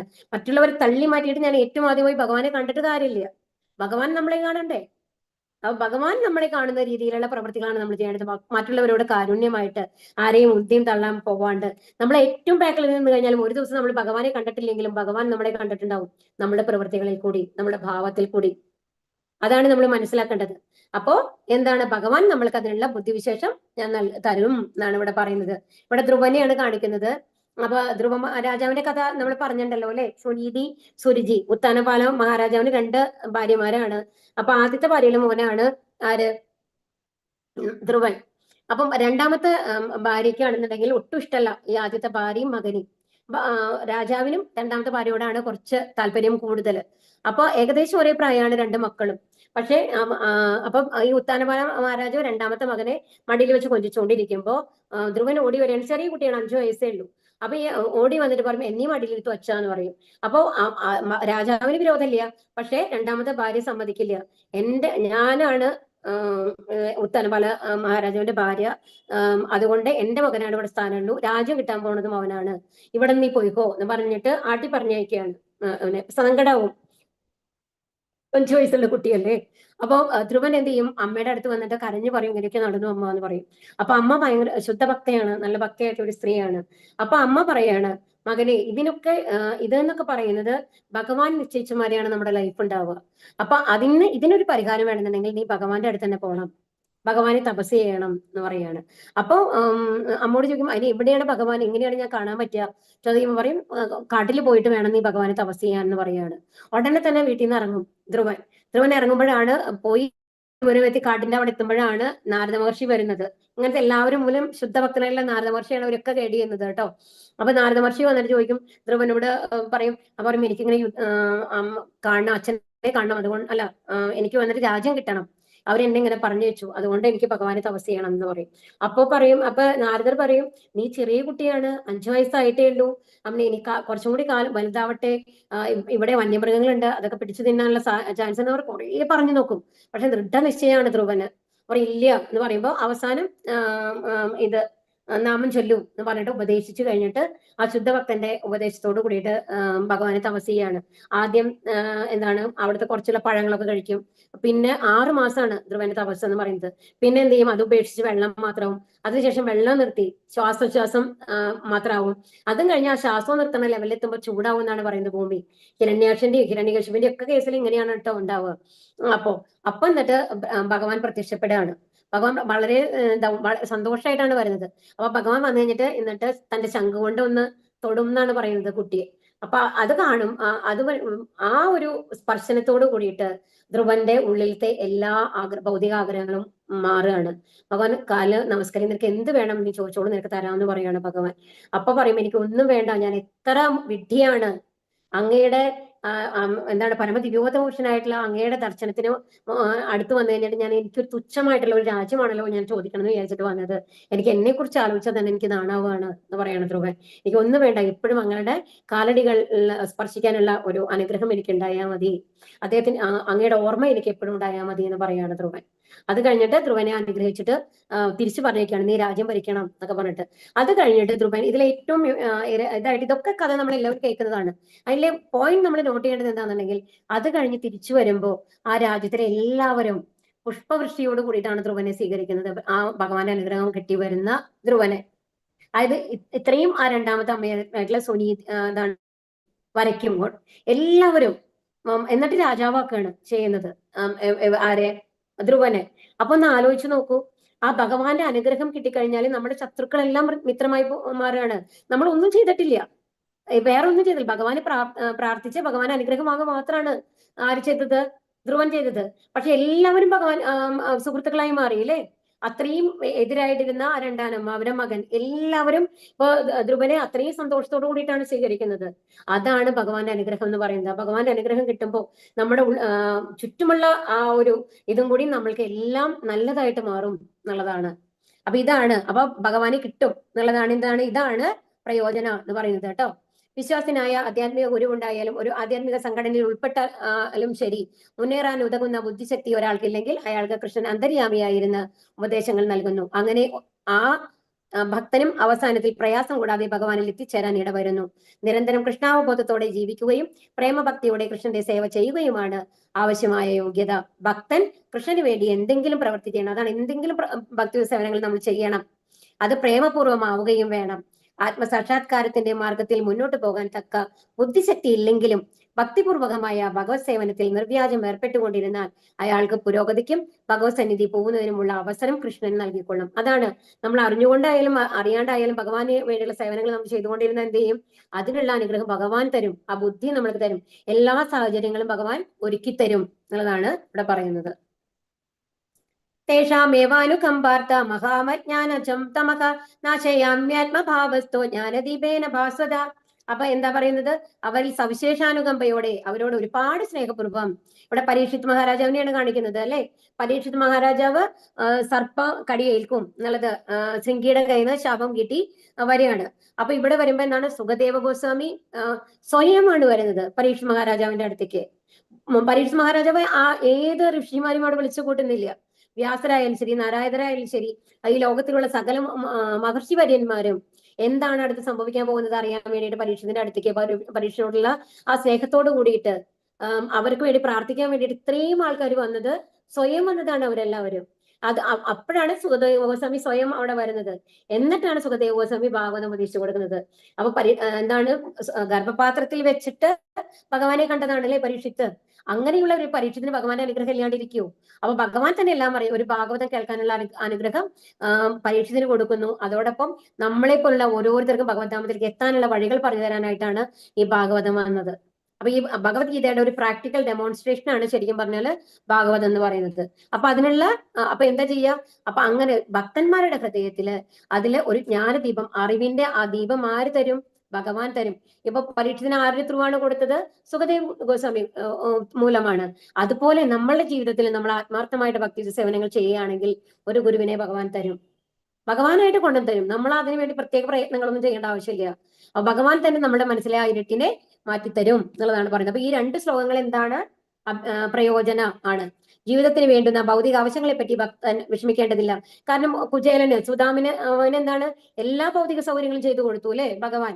ഉത്കണ്ഠയും വേണ്ട. ഹൃദയത്തിലെ അന്ധകാരം നീങ്ങിപ്പോയാൽ ഭക്തന്റെ സേവനത്താൽ സന്തുഷ്ടനായ ഭഗവാൻ ആവശ്യങ്ങളെല്ലാം നിറവേറ്റി കൊടുക്കും. അത് ആത്മീയമായ ആവശ്യങ്ങൾ മാത്രമല്ല, ഭൗതികമായ ആവശ്യങ്ങൾ നിറവേറ്റി കൊടുക്കും. ഇതാണ് ഭഗവത്ഗീതയിലെ ഉപദേശങ്ങളുടെ സാരം. ഭഗവത്ഗീത പഠനം വഴി ഒരാൾക്ക് ഭഗവാന് സ്വയം സമർപ്പിതനായി തീരുവാൻ കഴിയും. ഭക്തിപൂർവ്വം കൃഷ്ണന്റെ സേവനത്തിൽ മുഴുകുകയും ചെയ്യാം. സർവവും ഭഗവാൻ ഏറ്റെടുക്കുന്നതോടെ ഭക്തൻ ഭൗതിക പ്രയത്നങ്ങളിൽ നിന്നെല്ലാം തികച്ചും മുക്തനാകുന്നു. പക്ഷെ എന്താണ് നമ്മൾ മനസ്സിലാക്കേണ്ടതെന്നുണ്ടെങ്കിൽ, നമ്മൾ ഭഗവാനിൽ ഭക്തി ചെയ്യാൻ തുടങ്ങി കഴിഞ്ഞാൽ നമ്മളുടെ ആഗ്രഹങ്ങൾ കുറയാൻ തുടങ്ങും. ഇപ്പൊ ധ്രുവൻ എന്താ ചോദിച്ചത്? എനിക്ക് ഒന്നും വേണ്ട എന്നാണ് പറഞ്ഞത് അല്ലെ. രാജ്യം വേണമെന്ന് പറഞ്ഞു വന്ന ധ്രുവൻ. പ്രഹ്ലാദ് മഹാരാജാവോ പ്രഹ്ലാദിന് വേണ്ടിയിട്ട് വന്നു കഴിഞ്ഞപ്പോ ഹിരണ്യകശിപിനെ കൊന്നു കഴിഞ്ഞിട്ട് രാജ്യം കൂടെ കൊടുക്കുമ്പോൾ പ്രഹ്ലാദ് എന്താ പറഞ്ഞത്? എനിക്ക് ഒന്നും വേണ്ട ഭഗവാനെ, അങ്ങയുടെ ഓർമ്മ മാത്രം മതി എന്നാണ് പറഞ്ഞത് അല്ലെ. ഹിരണ്യകശിപിനും കൂടി മോക്ഷം കൊടുക്കണം എന്ന് പറയും. പാപങ്ങള് ഇത് വേണമെന്ന് അത് ചോദിക്കുന്നുണ്ട്. പക്ഷെ പ്രഹ്ലാദിന് വേണ്ടിയിട്ട് എന്തെങ്കിലും ചോദിച്ചോ? ഒന്നും ചോദിച്ചില്ല. അതാണ് ഭഗവാന്റെ അനുഗ്രഹം നമ്മൾക്ക് വരുമ്പോ നമ്മൾക്ക് ഒരാഗ്രഹം ഉണ്ടാവില്ല, ഒന്നും വേണ്ടെന്നാണ് നമുക്ക് തോന്നുന്നത്. ഭഗവാൻ മാത്രം മതി എന്നുള്ള ഒരു ലെവലിലേക്ക് നമ്മളും എത്തും. അർജുന ഉവാച. ഇനിയിപ്പോ ഇതെല്ലാം കേട്ട് കഴിഞ്ഞു. ശരിക്കും അർജുനൻ ശരണാഗതി പ്രാപിക്കുകയാണ്. പറയണ അങ്ങ് പരമദിവ്യത്വ പുരുഷനാണെന്ന് എനിക്ക് മനസ്സിലായി എന്ന് പറയുന്ന ശ്ലോകമാണിത്. പരം ബ്രഹ്മ പരം ധാമ പവിത്രം പരമം ഭവാൻ പുരുഷം ശാശ്വതം ദിവ്യം ആദിദേവം അജം വിഭും ആഹുസ്ത്വ ഋഷയ സർവേ ദേവർഷി നാരദസ്തദാ അസിതോ ദേവലോ വ്യാസ സ്വയം ചൈവാബ്രവീഷിമേ. അപ്പൊ എന്താണ് ഇത്? 3 തരത്തിലുള്ള പ്രമാണങ്ങളുണ്ട്. എന്താ പറയാ, സാധാരണ പറയാ ശബ്ദ പ്രമാണം എന്നുള്ളതാണ്. ശബ്ദ പ്രമാണം എന്ന് പറയുന്നത് നമ്മൾ കേട്ടുകൊണ്ട് അറിയുന്നത്. ഇനി പ്രത്യക്ഷ പ്രമാണം എന്ന് പറയുന്നത് നമ്മൾ കണ്ടിട്ട് നേരിട്ട് കണ്ട് മനസ്സിലാക്കുന്നത്. അനുമാനം എന്ന് പറയുന്നത് നമ്മൾ കാണുന്നതെല്ലാം വെച്ച് കഴിഞ്ഞിട്ട് നമ്മൾ ഒരു തീരുമാനം എടുക്കുന്നതാണ് അനുമാന പ്രമാണം എന്ന് പറയുന്നത്. പക്ഷേ എപ്പോഴും സ്മൃതി ഇതെല്ലാം പറയുന്നത് ശബ്ദ പ്രമാണമാണ്. നമ്മൾ ഭഗവത്ഗീതയായാലും കേട്ട് വാമൊഴിയാണ് ഇതെല്ലാം. ഇപ്പോഴാണ് നമുക്ക് പുസ്തകങ്ങളൊക്കെ ഉള്ളത്. ഇത് തലമുറകളായിട്ട് പകർന്നു വന്നത് വാമൊഴിയായിട്ടാണ്. അതായത് വായിൽ കൂടി പറഞ്ഞാണ്. അപ്പൊ കേൾവി, ശ്രുതിയാണ് ഏറ്റവും മുഖ്യം ആയിട്ടുള്ളത്. അപ്പൊ ഇവിടെ എന്താ പറയുന്നത്? അങ്ങ് പരമദിവ്യോത്തമ പുരുഷനാണ് എന്ന് എനിക്ക് മനസ്സിലായി. പരമമായ ധാമവും പവിത്രമായതും നിരപേക്ഷ തത്വവും ഭവാൻ തന്നെ, അങ്ങ് തന്നെയാണ് എല്ലാം. അനി സനാതനവും അബോധികനും ആദി പുരുഷനും അജനും മഹാനുമാണ് അങ്ങേത് ദേവർഷിയ. ഇത് എങ്ങനെയൊക്കെയാണ് മനസ്സിലായത്? ശാസ്ത്രങ്ങളിൽ ആരൊക്കെയാണ് അത് പറഞ്ഞിട്ടുള്ളത്? നാരദൻ, അസിതൻ, ദേവലൻ, വ്യാസൻ ഇവരൊക്കെ പറഞ്ഞിട്ടുണ്ട്. അപ്പൊ അത് വായിച്ചിട്ട് എനിക്ക് മനസ്സിലായി. അപ്പൊ ശാസ്ത്രങ്ങളിൽ കൂടി എനിക്ക് മനസ്സിലായി അത് ശബ്ദപ്രമാണമാണ്. ഇപ്പോൾ അങ്ങ് സ്വയം, അതുപോലെ തന്നെ ഭഗവാൻ സ്വയം പറയുകയാണ്. ആദ്യം എന്താണ്? നാരദർ, അസിതൻ, ദേവലൻ, വ്യാസൻ പറഞ്ഞവർ എഴുതിയത് വായിച്ചിട്ട് മനസ്സിലാക്കിയണോ? കേട്ടിട്ട് ആര് മനസ്സിലാക്കിയണോ? അർജുനൻ മനസ്സിലാക്കിയിട്ടുണ്ട് അല്ലെ. ഇപ്പൊ എന്താണ് പ്രത്യക്ഷ പ്രമാണം? എന്താണ്? ഭഗവാൻ സ്വയം പറയുകയാണ്. മുമ്പിൽ നിന്ന് പറയുകയാണ് ഞാനാണ് ഭഗവാൻ എന്നുള്ളത്. അപ്പൊ എനിക്ക് അങ്ങനെ മനസ്സിലായി. അപ്പൊ ഇതിൽ നിന്ന് അതുപോലെ തന്നെ ഇതുവരെ അങ്ങ് പറഞ്ഞ കാര്യങ്ങളെല്ലാം വെച്ച് കഴിഞ്ഞിട്ട് എനിക്ക് ഉറപ്പായി. അതാണ് അനുമാന പ്രമാണം. പറഞ്ഞ കാര്യങ്ങൾ കേട്ടിട്ട് നമ്മൾക്ക് മനസ്സിലാവുന്നത് ആണ്. അതായത് ഒരു തീയ്, അമ്മ പറയാണ് തീയാണ് മോനെ, അതിൽ കാല് വെച്ച് കഴിഞ്ഞാൽ പൊള്ളും, അടുത്ത് വേണമെങ്കിൽ പോയി നോക്കിയോ, അതിന്റെ മേലെ നിന്ന് കൈവച്ച് നോക്കി നിനക്ക് ചൂടുണ്ടാവും എന്നുള്ളത്. അപ്പൊ ഇതാണ് നമ്മൾ എന്താണ് അനുമാന പ്രമാണം. അതായത് പറഞ്ഞു നമ്മൾ മനസ്സിലാക്കുന്നതാണ്. അപ്പൊ അങ്ങനെ ഇങ്ങനെ 3 പ്രമാണങ്ങൾ വെച്ച് കഴിഞ്ഞിട്ടും ഇപ്പൊ അർജുനൻ എന്ത് മനസ്സിലായി? ഭഗവാനാണ് പരമദിവ്യോത്തമ പുരുഷൻ എന്നുള്ളത് മനസ്സിലായി എന്ന് പറയണം. സ്വയം സമ്മതിക്കുകയാണ്, അങ്ങ് പരമദിവ്യോത്തമ പുരുഷനാണെന്ന് ഞാൻ സമ്മതിക്കുന്നു എന്ന്. വിസ്തരേണാത്മനോ യോഗം വിഭൂതിം ച ജനാർദ്ദന പൂയ കഥയ തൃപ്തിർഹി ശൃണ്ണതോ നാസ്തി മേ അമൃതം. അങ്ങയെ പറ്റി കേട്ടിട്ട് എനിക്ക് ഒരിക്കലും മതി വരുന്നില്ല. കേൾക്കുന്തോറും അങ്ങയുടെ വാക്കുകളാകുന്ന അമൃതത്തെ ആസ്വദിക്കുവാൻ തോന്നുന്നു. ഹേ ജനാർദ്ദന, അങ്ങയുടെ വിഭൂതികളെ പറ്റി, അങ്ങയുടെ യൗകിക പ്രഭാവത്തെ പറ്റി വീണ്ടും വിശദമായി വിവരിച്ചു തന്നാലും. ഇവിടെ എന്താ പറയുന്നത്? എനിക്ക് അങ്ങയെ പറ്റിയിട്ട് കേട്ടിട്ടും മതിയാവുന്നില്ല ഭഗവാനെ, വീണ്ടും കുറച്ചും കൂടി വിസ്തരിച്ചിട്ട് എനിക്ക് പറഞ്ഞു തരൂ. ആ അമൃതം ഞാൻ വീണ്ടും ആസ്വദിക്കട്ടെ. അത് അമൃതത്തെക്കാൾ മധുരമാണ് അങ്ങയുടെ വാക്കുകള്. അപ്പൊ വീണ്ടും എന്നോട് പറഞ്ഞുകൊണ്ടിരിക്കും അങ്ങയെ പറ്റിയിട്ട്. എനിക്കത് കേട്ടിട്ടും മതിയാവണില്ല എന്ന് പറയുകയാണ് ഇവിടെ. ഹരേ കൃഷ്ണ. എന്താ ഇത്? ഹരേ കൃഷ്ണ. ഒരു മിനിറ്റ് കേട്ടോ. കൃഷ്ണ. ഹരേ കൃഷ്ണ.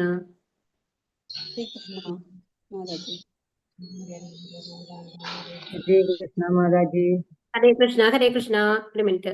അത് ഞാൻ ഒന്നുകൂടി ഷെയർ ചെയ്യാം കേട്ടോ. എന്തോ ആയത്, നെറ്റ് കുറച്ച് ഇഷ്യൂ ആയി തോന്നുന്നുണ്ട്. ഹരേ കൃഷ്ണ. അപ്പൊ കാണാൻ സാധിക്കുന്നില്ലേ? ഒരു മിനിറ്റ് കേട്ടോ, ഷെയർ ചെയ്യാം. ഞാൻ വീണ്ടും ഷെയർ ചെയ്യാം കേട്ടോ. ഒരു മിനിറ്റ് കാണാം. ഒരു മിനിറ്റ്, ഞാൻ വീണ്ടും ഷെയർ ചെയ്യാം കേട്ടോ അത് ഡോക്യുമെന്റ്. ഹരേ കൃഷ്ണ.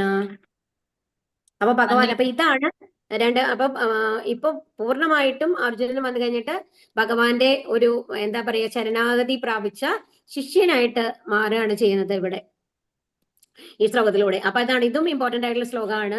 അപ്പൊ ഇതിന് മുമ്പത്തെ 4 ശ്ലോകങ്ങളാണ് ചതുർശ്ലോകി എന്ന് പറയുന്നത്. അതായത് 8, 9, 10, 11 എന്ന് പറയുന്നത്.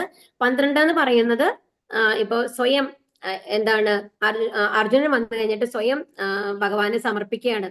എന്ന് ഞാൻ അങ്ങയുടെ മുമ്പില് അങ്ങ് പരമദിവ്യത പുരുഷനാണെന്ന് എനിക്ക് മനസ്സിലായി, എനിക്കിനി ഒരു ഡൗട്ടും ഇല്ല എന്നുള്ളത് പറയണം. അപ്പൊ അതെങ്ങനെയാണ്? അപ്പൊ ഇത് 3 തരത്തിലുള്ള പ്രമാണങ്ങളാണ് ഇവിടെ പറഞ്ഞത് അല്ലെ. 3 തരത്തിലും എനിക്ക് മനസ്സിലായി.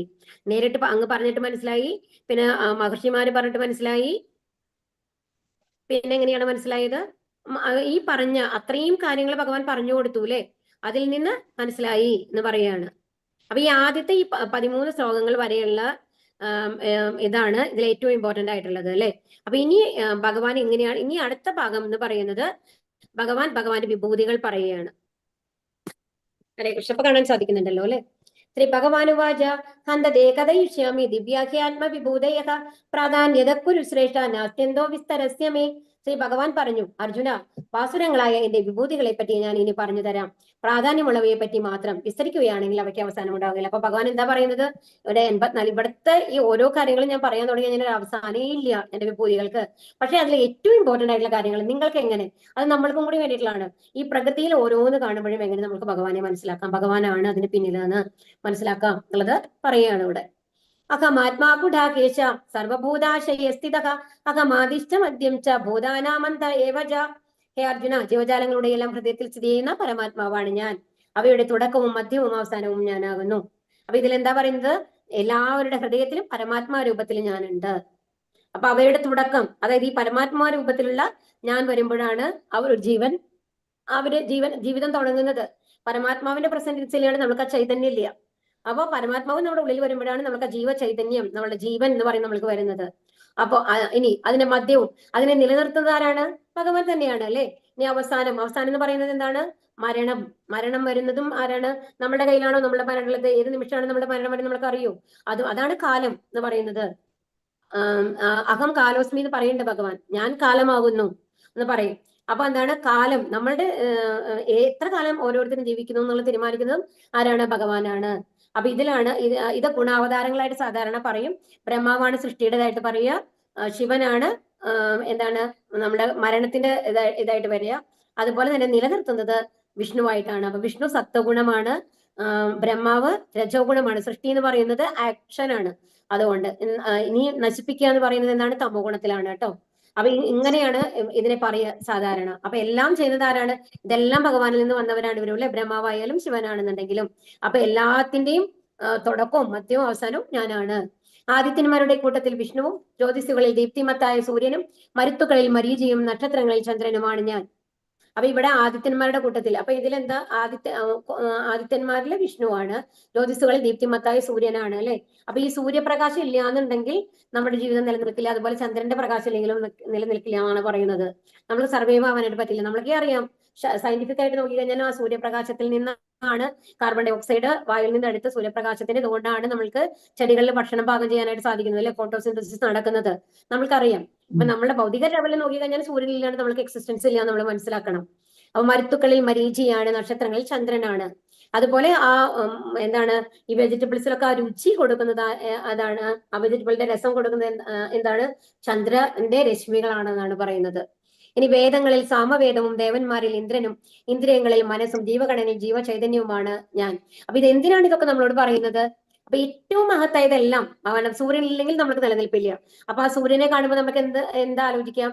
ഓ, ഈ സൂര്യനെ സൃഷ്ടിച്ചത് ഭഗവാനാണല്ലോ അല്ലെ. ഇത്രയും നമ്മളെ നിലനിർത്തുന്ന സൂര്യനാണ്, ആ സൂര്യന്റെ സൃഷ്ടി ചെയ്തത് ഭഗവാനാണ്.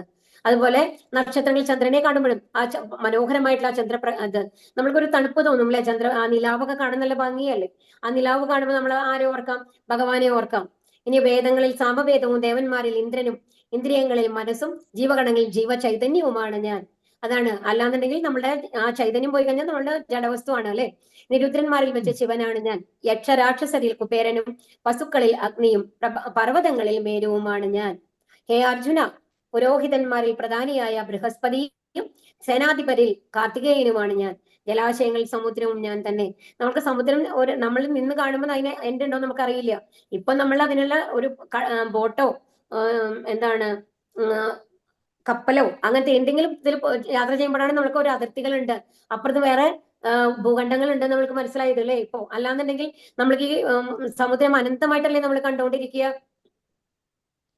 ഇനി ഹേ അർജുന ഇനി മഹർഷികളിൽ ഭൃഗുവും സ്പന്ദനങ്ങളിൽ അബൗദികമായ ഓങ്കാരം. എപ്പോഴും ആ ഓങ്കാരം എന്ന് പറയുന്നതാണ് ആകാശത്തിന്റെ ശബ്ദം എന്നാണ് പറയുക. അതിന് ആകാശത്തിൽ നിന്നാണ് നമ്മളിലേക്ക് ശബ്ദം വരുന്നത്, ഓരോ ജീവഗണങ്ങളിലേക്കും ശബ്ദം നമ്മളുടെ ശബ്ദമായിട്ട് വരുന്നത്. അപ്പൊ ആ ശബ്ദം ആണ് ഭഗവാന്റെ ശബ്ദമാണ് എന്നാണ്, ഓംകാരമാണ് എന്ന് പറയുന്നത്. അപ്പൊ യജ്ഞങ്ങളിൽ തിരുനാമ ജപവും സ്ഥാവരങ്ങളിൽ ഹിമാലയവുമാണ് ഞാൻ. യജ്ഞങ്ങളിൽ എന്താണ്? തിരുനാമ ജപം. നോട്ട് ചെയ്തോളൂ കേട്ടോ. രുദ്രന്മാരിൽ ശിവനാണ്, പർവ്വതങ്ങളിൽ മേരു, മഹർഷീണാം ഭൃഗുരഹം ഗിരാമസ്മി മക്ഷരം യജ്ഞാനാം ജപൈ യജ്ഞോസ്മി സ്ഥാവരാണാം ഹിമാലയഃ. ഇത് വീണ്ടും അത് തന്നെയാണ്. മഹർഷികളിൽ ഭൃഗുവും സ്പന്ദനങ്ങളിൽ അബൗദികമായ ഓങ്കാരവും യജ്ഞങ്ങളിൽ തിരുനാമജപവും സ്ഥാവരങ്ങളിൽ ഹിമാലയവുമാണ് ഞാൻ. വൃക്ഷങ്ങളിൽ അശ്വത്ഥവും ദേവർഷിമാരിൽ നാരദനും ഗന്ധർവന്മാരിൽ ചിത്രരഥനും യോഗസിദ്ധി നേടിയവരിൽ കപിലമുനിയും ഞാനാണ്. കപിലമുനിയാണ് അതിലൊരു ഇതുണ്ടായിരുന്നു, പിക്ചർ ഞാൻ വിട്ടുപോയി. കപിലമുനിയാണ് അമ്മയായ ദേവഹൂതിക്ക് വേദോപദേശം നൽകുന്നത്. അത് സ്റ്റോറി വലുതാണ്, ഇപ്പൊ പറയാൻ ഒരുപാട് 4 മണി കഴിഞ്ഞു. ഇനി എപ്പോഴെങ്കിലും സന്ദർഭം കിട്ടിയാൽ നമ്മൾ പറയാട്ടോ. അശ്വങ്ങളിൽ ഞാൻ ഉച്ചൈസ്രവസ്, അമൃതം നേടാനായി കലക്കപ്പെട്ട സമുദ്രത്തിൽ പിറന്ന കുതിരയാണ്. ആനകളിൽ ഇന്ദ്രവാഹനമായ ഐരാവതവും മനുഷ്യരിൽ രാജാവുമാണ് ഞാൻ. ആയുധങ്ങളിൽ വെച്ച വജ്രവും പശുക്കളിൽ സുരഭിയും ജനനഹേതുക്കളിൽ കാമദേവനും സർപ്പങ്ങളിൽ വാസുകിയും ഞാൻ തന്നെ. ആയുധങ്ങൾ വജ്രമാണ്, വജ്രം കൊണ്ട് മുറിക്കാൻ പറ്റുന്നതായിട്ട് ഒന്നുമില്ല എന്നാണ് പറയാം. അത്രയും കാഠിന്യാണ് വജ്രത്തിന്. അതുപോലെ വജ്രത്തിന്റെ ഒരു ഇത് കിട്ടിക്കഴിഞ്ഞാൽ നമ്മൾ ആ സമയത്ത് അവസാനിക്കും. അത്രയും ഇതാണ്. ഇടിമിന്നൽ, ഇവിടെ ഇടിമിന്നലാണ് ഉദാഹരണമായിട്ട് പറയുന്നത്. ആ ഇടിമിന്നലില് എത്ര കാര്യങ്ങളാണല്ലേ നശിപ്പോ. ആ ഇടിമിന്നലേറ്റ് മരിച്ചു എന്ന് നമ്മൾ കാണാറില്ലേ ഒരുപാട് ഇതായിട്ട്. അനേക പണങ്ങളോടുകൂടി നാഗങ്ങളിൽ അനന്തനാണ് ഞാൻ. ജലജീവികളിൽ വരുണൻ, പിതൃക്കളിൽ ആര്യമാവ്, ശിക്ഷകരിൽ മൃത്യുദേവതയായ യമനും. ഇനി ദൈത്യന്മാരിൽ ഞാൻ ഭക്തപ്രഹ്ലാദനാണ്. ഇപ്പൊ ഇവിടെ നോക്കൂ, അസുരന്മാരിലെ ഏറ്റവും, അതായത് ചോരാഗ്രഗണ്യൻ എന്നാണ്. ചോരാഷ്ടകം എന്ന് പറഞ്ഞിട്ട് മനോഹരമായിട്ടുള്ള ഒരു അഷ്ടകം ഉണ്ട് കേട്ടോ ഭഗവാനെ കുറിച്ചിട്ട്. അത്രയും നന്നായിട്ടുണ്ടാവും അത് കേൾക്കാനായിട്ട്. അപ്പൊ ഇതിലെന്താ പറയുന്നത്? ദൈത്യന്മാരും ഉണ്ട്, ആദിത്യന്മാരും ഉണ്ട്. ദിതി അതിഥി എന്ന് പറഞ്ഞുള്ള കശ്യപമുനിയുടെ 2 ഭാര്യമാരാണ് ദിതിയും അതിഥിയും. അതിഥിക്ക് ഉണ്ടാവുന്ന മക്കളൊക്കെ ദേവന്മാരും ദിതിക്ക് ഉണ്ടാവുന്ന മക്കളൊക്കെ അസുരന്മാരുമാണ്. അങ്ങനെയാണ് അത്. അപ്പൊ ആ അതുകൊണ്ടാണ് ദിതിയുടെ മക്കളായതുകൊണ്ട് ദൈത്യൻ, അതാണ് അസുരന്മാരാണ് ഇവിടെ ഉദ്ദേശിക്കുന്നത്. അപ്പൊ പ്രഹ്ലാദ മഹാരാജ മഹാബലിയുടെ അടുത്ത ജനറേഷൻ ആയിട്ടാണ് വരിക. മുത്തച്ഛനായിട്ടാണ് വരുന്നത്, മുത്തച്ഛനോ ആയിട്ടാണ് വരിക പ്രഹ്ലാദിന്റെ ആര് മഹാബലി വരുന്നത്. അപ്പൊ അസുര വംശത്തിലാണല്ലോ ഹിരണ്യകശിപുവിന്റെ മകനായിട്ടല്ലേ ജനിക്കുന്നത്. അപ്പൊ നമ്മൾ എന്താണ് ഭഗവാന്റെ ഗുണം എന്ന് പറയുമ്പോൾ അസുരവർഗത്തിലാണെന്നുണ്ടെങ്കിൽ ഭക്തപ്രഹ്ലാദൻ എങ്ങനെയാണെന്ന് ആലോചിച്ച് നോക്കൂ. ആ ഗുണങ്ങൾ അല്ലെ, അവിടെ ഏത് കുലത്തിൽ ജനിച്ചാലും ഭഗവാന്റെ ഗുണം ഭഗവാൻ കാണിക്കും എന്നുള്ളതാണ്. കീഴ്പ്പെടുന്നവയിൽ കാലം, വന്യമൃഗങ്ങളിൽ സിംഹം, പക്ഷികളിൽ ഗരുഡനും. സൃഷ്ടിയുടെ ആദ്യ മധ്യാവസാനങ്ങൾ ഞാൻ തന്നെ. അർജുന, ശാസ്ത്രങ്ങളിൽ അധ്യാത്മശാസ്ത്രവും തർക്കശാസ്ത്രങ്ങളിൽ നിർണയ സത്യവുമാണ് ഞാൻ. അക്ഷരങ്ങളിൽ അകാരം, സമാസങ്ങളിൽ ദ്വന്ദ്സമാസം, അനവസാനമായ കാലവും സൃഷ്ടികർത്താക്കളിൽ ബ്രഹ്മാവും ഞാനാണ്. അപ്പൊ ബ്രഹ്മാവാണ് നമ്മുടെ 2ാമത്തെ സൃഷ്ടി വരുന്നത്. അതിന് വിസർഗ എന്നാണ് കേട്ടോ പറയുക. ആദ്യത്തെ ഭഗവാനിൽ നിന്ന് വരുന്നത് ബ്രഹ്മാവാണ്. ആ സൃഷ്ടി എന്ന് പറയുന്നത് സർഗ എന്നാണ് പറയുക. ബ്രഹ്മാവിൽ നിന്ന് വരുന്നത് വിസർഗ എന്നാണ് പറയുക. സർവസംഹാരിയായ മരണവും ഭാവിയുടെ ഉദ്ഭവസ്ഥാനവും സ്ത്രീകളിൽ യശസ്, ഭാഗ്യം, സുന്ദരഭാഷണം, ഓർമ്മശക്തി, ബുദ്ധി, സ്ഥൈര്യം, ക്ഷമ എന്നിവയും ഞാനാണ്. അപ്പൊ സ്ത്രീകളുടെ ഗുണങ്ങൾ കണ്ടോ? യശസ്, ഭാഗ്യം, സുന്ദരഭാഷണം, ഓർമ്മശക്തി, ബുദ്ധി, സ്ഥൈര്യം, ക്ഷമ. ഇതെല്ലാം നമ്മളിലുള്ള നല്ല ഗുണങ്ങളൊക്കെയാണ്. അതിൽ എത്ര ഗുണങ്ങൾ നമ്മൾക്ക് ഉണ്ടെന്ന് അനുസരിച്ച് നമ്മൾക്ക് അറിയാം നമ്മൾ ഏത് ഗുണത്തിലാണ് ഉള്ളത് എന്നുള്ളത്. സത്വഗുണത്തിലുള്ള സ്ത്രീകളുടെ കാര്യമാണ് ഇത് പറയുന്നത്. നമ്മൾ ഏത് ഗുണത്തിലാണ് ഉള്ളതാണെന്ന് നമ്മൾക്ക് ഏകദേശം കണക്കെടുക്കാൻ പറ്റും. ഇനി സാമവേദ സൂത്രങ്ങളിൽ ബൃഹത് സാമവും ഛന്ദസ്സുകളിൽ വെച്ച ഗായത്രി മന്ത്രവും മാസങ്ങളിൽ മാർഗശീർഷവും ഞാനാണ്. വഞ്ചകരുടെ ചൂതുകളിയും തേജസ്വിയുടെ തേജസ്സും ഞാനാകുന്നു. ജയവും സദ്യുദ്യമവും ശക്തരുടെ കരുത്തും ഞാൻ തന്നെ. വൃഷ്ണികുലത്തിൽ വാസുദേവനും പാണ്ഡവരിൽ അർജുനനും മുനികളിൽ വ്യാസനും ചിന്തകരിൽ ഉശനാകവിയുമാണ് ഞാൻ. നിയമരാഹിത്യങ്ങളെ അടിച്ചമർത്തുന്ന പദ്ധതികളിൽ ദണ്ഡം, വിജയം കാക്ഷിക്കുന്നവരുടെ നീതി എന്നിവയും ഗോപ്യങ്ങളിൽ മൗനവും ജ്ഞാനികളുടെ ജ്ഞാനവും ഞാനാണ്. അല്ലയോ അർജുന, സർവ്വഭൂതങ്ങളുടെയും ആദി ബീജമാണ് ഞാൻ. എന്നെ കൂടാതെ ചരാചരങ്ങളിലൊന്നും നിലനിൽപ്പില്ല. ഏറ്റവും അവസാനം എന്താ പറയുന്നത്? ബീജമാണ് ഞാൻ. ഇത് നമ്മളിത് ഇതിനു മുമ്പ് ഡിസ്കസ് ചെയ്തതാണ് അല്ലെ, എങ്ങനെയാണ് വരുന്നത് എന്നുള്ളത്.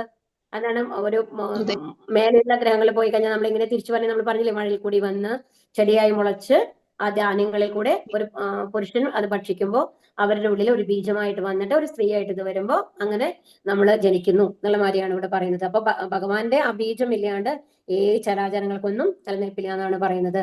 നാന്തോ സ്ഥീമവ ദിവ്യാനാം വിഭൂതീനാം പരന്തപ ഏഷ ദൂതേത ശത പ്രോക്തോ വിഭൂതേർ വിസ്തരോമയ. ശത്രുക്കളെ ജയിക്കുന്നവരെ എന്റെ ദിവ്യ വിഭൂതികൾക്ക് അവസാനമില്ല. ഞാൻ പറഞ്ഞതാകട്ടെ എന്റെ അനന്തമായ വിഭൂതികളുടെ ഒരു സൂചന മാത്രമാണ്. ഇത് ഭഗവാന്റെ ആനന്ദമായിട്ടുള്ള വിഭൂതികളുടെ ഒരു സൂചന മാത്രമാണ് എന്നാണ് പറയുന്നത്. യദ് വിഭൂതി മത്സത്വം ശ്രീമദൂർജിതമേവ തത്തത് ഏവാവഗച്ഛത്വം മമ തേജോംശ സംഭവം. വിഭൂതിമത്തും സുന്ദരവും തേജസ്സുറ്റതുമായ ഏതൊരു സൃഷ്ടിയും എന്റെ തേജസ്സിന്റെ ഒരു കണികയിൽ നിന്ന് ഉദ്ഭവിച്ചതെന്ന് തന്നെ മനസ്സിലാക്കുക. അപ്പൊ എന്താണ് ഇതെന്താ പറയുന്നത്? ഇതും ശ്രദ്ധിക്കണം. ഇതിലെന്താ പറയുന്നത്? ഇത്രയും നമ്മൾ പറഞ്ഞു, ഇത്രയും കാര്യങ്ങൾ, ഈ ഫുൾ പ്രപഞ്ചങ്ങൾ, അതിനെ പറ്റിയൊക്കെ പറഞ്ഞു. ഇതെല്ലാം എന്താണ്? എന്റെ വിഭൂതികളുടെ ഒരു കണിക മാത്രമാണ്. എന്റെ സവിശേഷ ശക്തികളുടെ എന്താണ്? ഒരു അംശം മാത്രമാണ്, ഒരു കണിക മാത്രമാണ് എന്നാണ് പറയുന്നത്. അപ്പൊ നമ്മൾ ഇതിന് എന്താ മനസ്സിലാക്കേണ്ടത്? ഒരു മയിൽ പീലി വിടർത്തി ആടുമ്പോ എന്താണ്, ഒരു പക്ഷിയുടെ മനോഹരമായ വർണ്ണങ്ങൾ കാണുമ്പോ, അതുപോലെ തന്നെ പൂക്കളുടെ ആ വർണ്ണാഭ കാണുമ്പോ, ഇതെല്ലാം കാണുമ്പോൾ നമ്മൾക്ക് എന്താ ആലോചിക്കാം? ഭഗവാനാണ്. ഇതിന്റെ പിന്നിലെല്ലാം ഭഗവാനാണ്. ഭഗവാനെ കാണാനായിട്ട് സാധിക്കും. അതാണ് നമ്മളെ പഠിപ്പിക്കുന്നത് ഈ അധ്യായം. ഓരോന്നിലും ഭഗവാനെ കാണുക. കാരണം നമ്മളൊന്ന് ആലോചിച്ച് നോക്കുക, നമ്മൾ എന്ത് സൃഷ്ടികൾ ഇവിടെ ഉണ്ടാക്കിയാലും, എന്ത് ഒരു ഡ്രസ്സ് ആവട്ടെ, അതെല്ലാം നമ്മൾ ഡിസൈൻ ചെയ്ത് കഴിഞ്ഞാലും ഈ പ്രകൃതിയിലുള്ള വർണ്ണമല്ലാണ്ട് വേറെ എന്തെങ്കിലും നമുക്ക് പുതുതായിട്ട് ഉണ്ടാക്കാൻ സാധിച്ചിട്ടുണ്ടോ? ഇല്ല. എല്ലാം നമ്മൾ അതിനെ അനുകരിച്ചുകൊണ്ട് എന്തെങ്കിലും നമ്മൾക്ക് ഏറ്റവും കണ്ണിന് ഇഷ്ടപ്പെടുന്ന കളറിലേക്ക് നമ്മൾ മാറ്റുന്നു. ആ കളറിൽ എല്ലാം ഭൗതിക പ്രകൃതിയിലുണ്ട് അല്ലെ. അപ്പൊ ഈ ഭൗതിക പ്രകൃതിയിൽ ഇല്ലാത്ത ഒന്നും നമ്മൾക്ക് ഉണ്ടാക്കാനായിട്ട് സാധിക്കില്ല. കാരണം നമ്മൾ കണ്ടറിഞ്ഞ ഒരു കാര്യം മാത്രമാണ് നമ്മൾക്ക് റീപ്രൊഡ്യൂസ് ചെയ്യാൻ പറ്റുള്ളൂ. നമ്മൾ പഠിച്ചൊരു കാര്യം മാത്രമാണ് നമുക്ക് പറയാൻ സാധിക്കുള്ളൂ അല്ലെ. നമ്മൾ പഠിക്കാത്ത ഒരു കാര്യത്തിനെ പറ്റി നമുക്ക് പറയാൻ സാധിക്കില്ലോ. അപ്പൊ നമ്മൾ അനുഭവിച്ച കാര്യങ്ങൾ മാത്രമാണ് നമ്മൾക്ക് പുറത്തേക്ക് കൊണ്ടുവരാനായിട്ട് സാധിക്കുള്ളൂ. ആ അനുഭവം എവിടെ നിന്നാണ് കിട്ടുന്നത്? ഈ ഭൗതിക പ്രകൃതിയിൽ നിന്ന്, ഭഗവാന്റെ സൃഷ്ടികളിൽ നിന്ന് ആണ്. അപ്പൊ അതിലും മേലെയാണ്, ഭഗവാന് മേലെയായിട്ട് ഒന്നും നമ്മൾക്ക് ചെയ്യാൻ സാധിക്കില്ല എന്നുള്ളത് നമ്മൾ ഈ പ്രവൃത്തി കാണുമ്പോൾ നമ്മൾ മനസ്സിലാക്കണം. അപ്പൊ എല്ലാം ഭഗവാനാണെന്ന് മനസ്സിലാക്കണം. അഥവാ ബഹുനൈതേന കിംജ്ഞാതേന തവാർജുന ഇഷ്ടഭ്യാഗാമിതം കൃഷ്ണമേകാംശേന സ്ഥിതോ ജഗത്. അല്ലെങ്കിൽ അർജുന, ഇനിയും വിശദമായി ഇതെല്ലാം അറിഞ്ഞിട്ട് എന്ത് വേണം? എന്റെ ഒരു ചെറിയ അംശം മാത്രമാണ് ഈ മഹാപ്രപഞ്ചത്തിൽ വ്യാപിച്ച് അതിനെ നിലനിർത്തുന്നത്.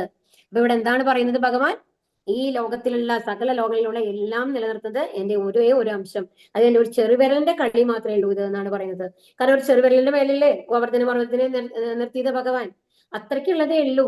ഞാൻ കഷ്ടപ്പെട്ടിട്ട് ഉണ്ടാക്കണമെന്നല്ല ഈ പ്രപഞ്ചങ്ങളൊന്നും. ജസ്റ്റ് ഞാൻ ഇവിടെ ഇരുന്ന് വിചാരിക്കണം ഇതൊക്കെ ഉണ്ടാക്കണം എന്ന് പറഞ്ഞാൽ അതെങ്ങനെ മുമ്പിൽ ഇങ്ങനെ ഉണ്ടായോണ്ടിരിക്കും. അത്രയും എന്താണ്, എന്നെ സംബന്ധിച്ചിടത്തോളം അതൊരു നിസ്സാരമായിട്ടുള്ള ഒരു കാര്യമാണ്. അത്രയും നിസ്സാരമായിട്ടുള്ള തുച്ഛമായിട്ടുള്ള ഒരു കാര്യമാണ് ഈ പ്രപഞ്ച സൃഷ്ടി എന്ന് പറയുന്നത്. അപ്പൊ എന്റെ യഥാർത്ഥ വിഭൂതി എന്ന് പറയുന്നത് ആർക്കും മനസ്സിലാക്കാനായിട്ട് സാധിക്കില്ല. ഇവൻ ദേവന്മാർക്കും മനസ്സിലാക്കാനായിട്ട് സാധിക്കില്ല എന്നാണ് ഇവിടെ പറയുന്നത്. ഹരേ കൃഷ്ണ കൃഷ്ണ കൃഷ്ണ ഹരേ ഹരേ, ഹരേ രാമ രാമ രാമ ഹരേ ഹരേ, ഹരേ കൃഷ്ണ. അപ്പൊ ഇവിടെ എന്താണ്? അപ്പൊ നമ്മള് ഭഗവാന്റെ വിഭൂതികളെ, അപ്പൊ വിഭൂതികളിൽ കൂടെ നമ്മൾ ഭഗവാനെ അറിയണം. അപ്പൊ എന്താണ് ഭഗവാൻ? ആരാണ്? അഹം സർവസ്യ പ്രഭവോ, ഞാനാണ് ഈ ഭൗതിക പ്രകൃതിയുടെയും ആത്മീയ പ്രകൃതിയുടെയും എല്ലാം സൃഷ്ടാവ്. അപ്പൊ എന്ത് ചെയ്യണം? അപ്പൊ ഭഗവാന്റെ അടുത്തേക്ക് എത്താൻ എന്ത് ചെയ്യണം? അഭിധേയ. എന്താ പറഞ്ഞത്? ഒരു ഭക്തസംഘത്തിൽ കൂടി തുഷ്യന്തിച്ച രമന്തിച്ച വനം ഭഗവാനെ കുറിച്ചുള്ള ലീലകൾ നമ്മൾ വർണ്ണിക്കുക, ഭഗവാനെ കുറിച്ചുള്ള ഭക്തിയുത സേവനങ്ങൾ ചെയ്യുക, ഒരു ഭക്തസംഘത്തിൽ എപ്പോഴും ഉണ്ടാവുക എന്ന് പറഞ്ഞു. അപ്പൊ എന്താ പിന്നെ പറഞ്ഞത് ഭഗവാൻ? അപ്പോ എന്തെന്ന്? ഭഗവാൻ എന്നിലേക്ക് എത്താനുള്ള ആ ഭക്തിലതാ ബീജം വളർന്ന് വളർന്ന് എവിടെ എത്തുന്ന പറഞ്ഞത്? ഗോലോക വൃന്ദാവനം വരയ്ക്കും എത്തി ആ ഭഗവാനെ നമ്മൾ സ്ഥിരം കാണാൻ സാധിക്കുന്ന ഒരു ലെവലിൽ നമ്മുടെ ഭക്തി വളരും. അതിനുള്ള ബുദ്ധി ആര് തരും? തദാമി ബുദ്ധിയോഗം തം. ആ ബുദ്ധി ഞാൻ തന്നെ നിങ്ങൾക്ക് തരും. എന്റെ കാരുണ്യം കൊണ്ട് എന്നിലേക്ക് വരുന്ന ശുദ്ധ ഭക്തിയോടുകൂടി എന്നെ സമീപിക്കുന്ന, പ്രേമപൂർവ്വം എന്നെ സമീപിക്കുന്ന ഓരോരുത്തർക്കും ആ ബുദ്ധി വിശേഷം ഞാൻ തന്നെ തരും. അങ്ങനെ നിങ്ങൾക്ക് എന്റെ ധാമത്തിലെത്താം, എന്റെ സ്നേഹം ലഭിക്കും എന്നുള്ളതാണ് ഇവിടെ പറഞ്ഞത്. സംബന്ധ, അഭിധേയ, പ്രയോജന. അപ്പൊ എന്താണ് വേണ്ടത്? എന്താണ്? ശുദ്ധമായ മനസ്സോട് കൂടിയിട്ട് ഭഗവാനെ സേവിക്കണം എന്നുള്ളതാണ് നമ്മളെ പഠിപ്പിക്കുന്നത്. ഹരേ കൃഷ്ണ. ഹരേ കൃഷ്ണ. ഹരേ കൃഷ്ണ. ചോദ്യങ്ങളുണ്ട്? ഹരേ കൃഷ്ണ. ഹരേ കൃഷ്ണ. വിഭു എന്താണ് ഹരേ കൃഷ്ണ. ഭഗവാന്റെ സവിശേഷം? ഒരു മിനിറ്റ് കേട്ടോ, ഞാൻ എടുക്കട്ടെ കേട്ടോ, ക്വസ്റ്റ്യൻസ് എടുക്കട്ടെ.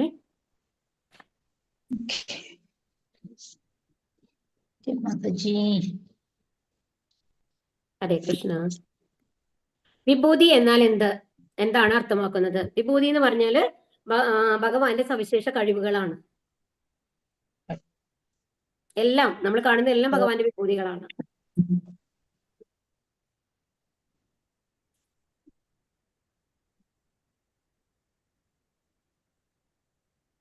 ഇനി ഭഗവാന്റെ ഉൽപ്പത്തിയെ കുറിച്ച് ആർക്കെല്ലാം അറിഞ്ഞുകൂടാ എന്നാണ് ഭഗവാൻ പറയുന്നത്? ദേവന്മാർക്കോ ഋഷികൾക്കോ അറിയില്ല അല്ലെ? ഇനി അടുത്ത് എന്താണ്? ചതുശ്ലോകി ഭഗവത്ഗീത എന്നറിയപ്പെടുന്ന ശ്ലോകങ്ങൾ ഏതെല്ലാം? 8, 9, 10, 11. അപ്പൊ ആദ്യത്തെ സംബന്ധ ശ്ലോകമാണ്, രണ്ടാമത്തെ അഭിധേയ ശ്ലോകമാണ്, മൂന്നാമത്തെ നാലാമത്തെ പ്രയോജന കേട്ടോ. അത് മനസ്സിലാക്കി വെച്ചോളൂ. ഇനി അടുത്തത് എന്താണ്? ഭക്തിയുത സേവനത്തിനെ എന്തിനോടാണ് ഓമിച്ചിരിക്കുന്നത്? നമ്മളുടെ വരുന്ന ബീജാവാപത്തോടാണ്. ഒരു വിത്ത് മുളയ്ക്കുന്ന മാതിരിയാണ് ചൈതന്യ മഹാപ്രഭു പറഞ്ഞിട്ടുള്ളത് അല്ലെ? അത് എത്രാമത്തെ ശ്ലോകമാണ്? ജീവാത്മാവിന്റെ ഹൃദയത്തിൽ ചെയ്യുന്ന ഒരു ബീജാവാപത്തോടാണ് ആധ്യാത്മിക ഭക്തിയുത സേവനത്തെ ഓമിച്ചിട്ടുള്ളത്. ജീവാത്മാവിന്റെ ഹൃദയത്തിൽ ചെയ്യുന്ന ഒരു ബീജാവാപത്തോടാണ്. 9ാമത്തെ ശ്ലോകല്ലേ? 9ാമത്തെ ശ്ലോകമാണ് മാതാജി.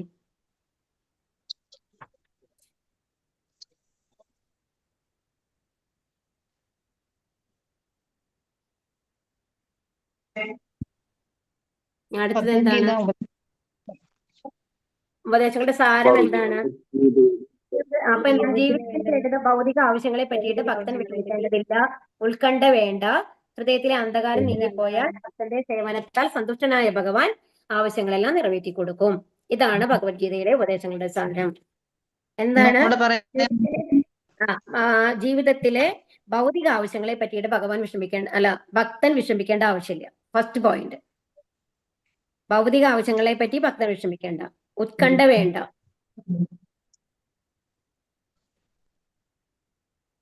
അപ്പൊ എന്താണ്? നമ്മുടെ ഹൃദയത്തിലെ അന്ധകാരം നീങ്ങിപ്പോയാൽ ഭക്തന്റെ സേവനത്താൽ സന്തുഷ്ടനായ ഭഗവാൻ ആവശ്യങ്ങളെല്ലാം നിറവേറ്റി കൊടുക്കും. അപ്പൊ ഇതിൽ എന്താ പറയുന്നത്? ഭഗവാന്റെ ഒരു ഭക്തനായിട്ട് മാറിക്കഴിഞ്ഞാല് ഭൗതികമായ ആവശ്യങ്ങളായാലും ശരി, ആത്മീയമായിട്ടുള്ള ആവശ്യങ്ങളായാലും ശരി, അത് ഭഗവാൻ നിറവേറ്റി കൊടുക്കും എന്നുള്ളതാണ് ചുരുക്കത്തില്. ഒരു ശുദ്ധ ഭക്തനായിട്ട് മാറിയാൽ എന്താണ്? അതായത് ഭൗതികമായ ആവശ്യങ്ങളായാലും ആത്മീയമായിട്ടുള്ള ആവശ്യങ്ങളായാലും ഭഗവാൻ നിറവേറ്റി കൊടുക്കും. അതിനുവേണ്ട അതിനുവേണ്ടി എന്താണ് അതിനുവേണ്ട എന്താണ് പറയാ, അതിന് ഉത്കണ്ഠപ്പെടേണ്ട ആവശ്യമില്ല.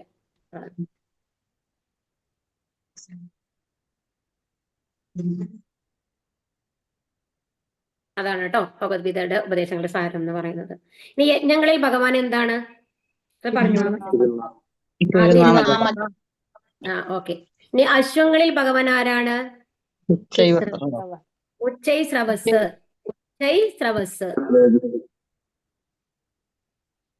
ഇനി സൃഷ്ടികർത്താക്കളിൽ ഭഗവാൻ ആരെ പ്രതിനിധീകരിക്കുന്നു?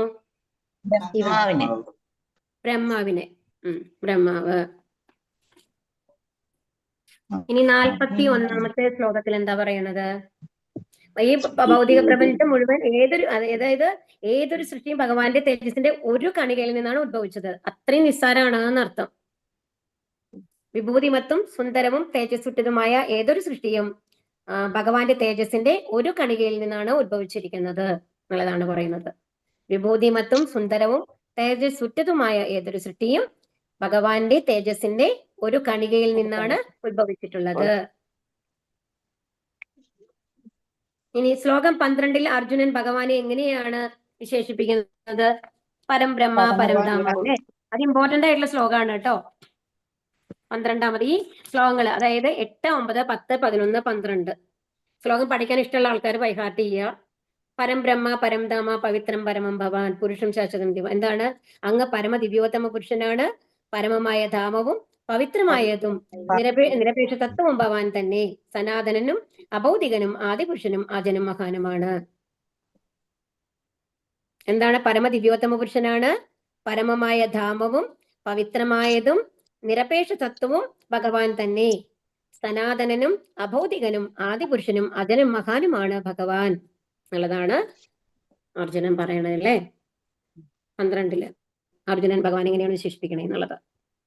പരമ ദിവ്യോത്തമ പുരുഷനാണ്, പരമമായ ധാമവും പവിത്രമായതും നിരപേക്ഷ തത്വവും ഭഗവാനാണ്, സനാതനനും അഭൗതികനും ആദിപുരുഷനും അജനും മഹാനുമാണ് എന്നുള്ളതാണ്.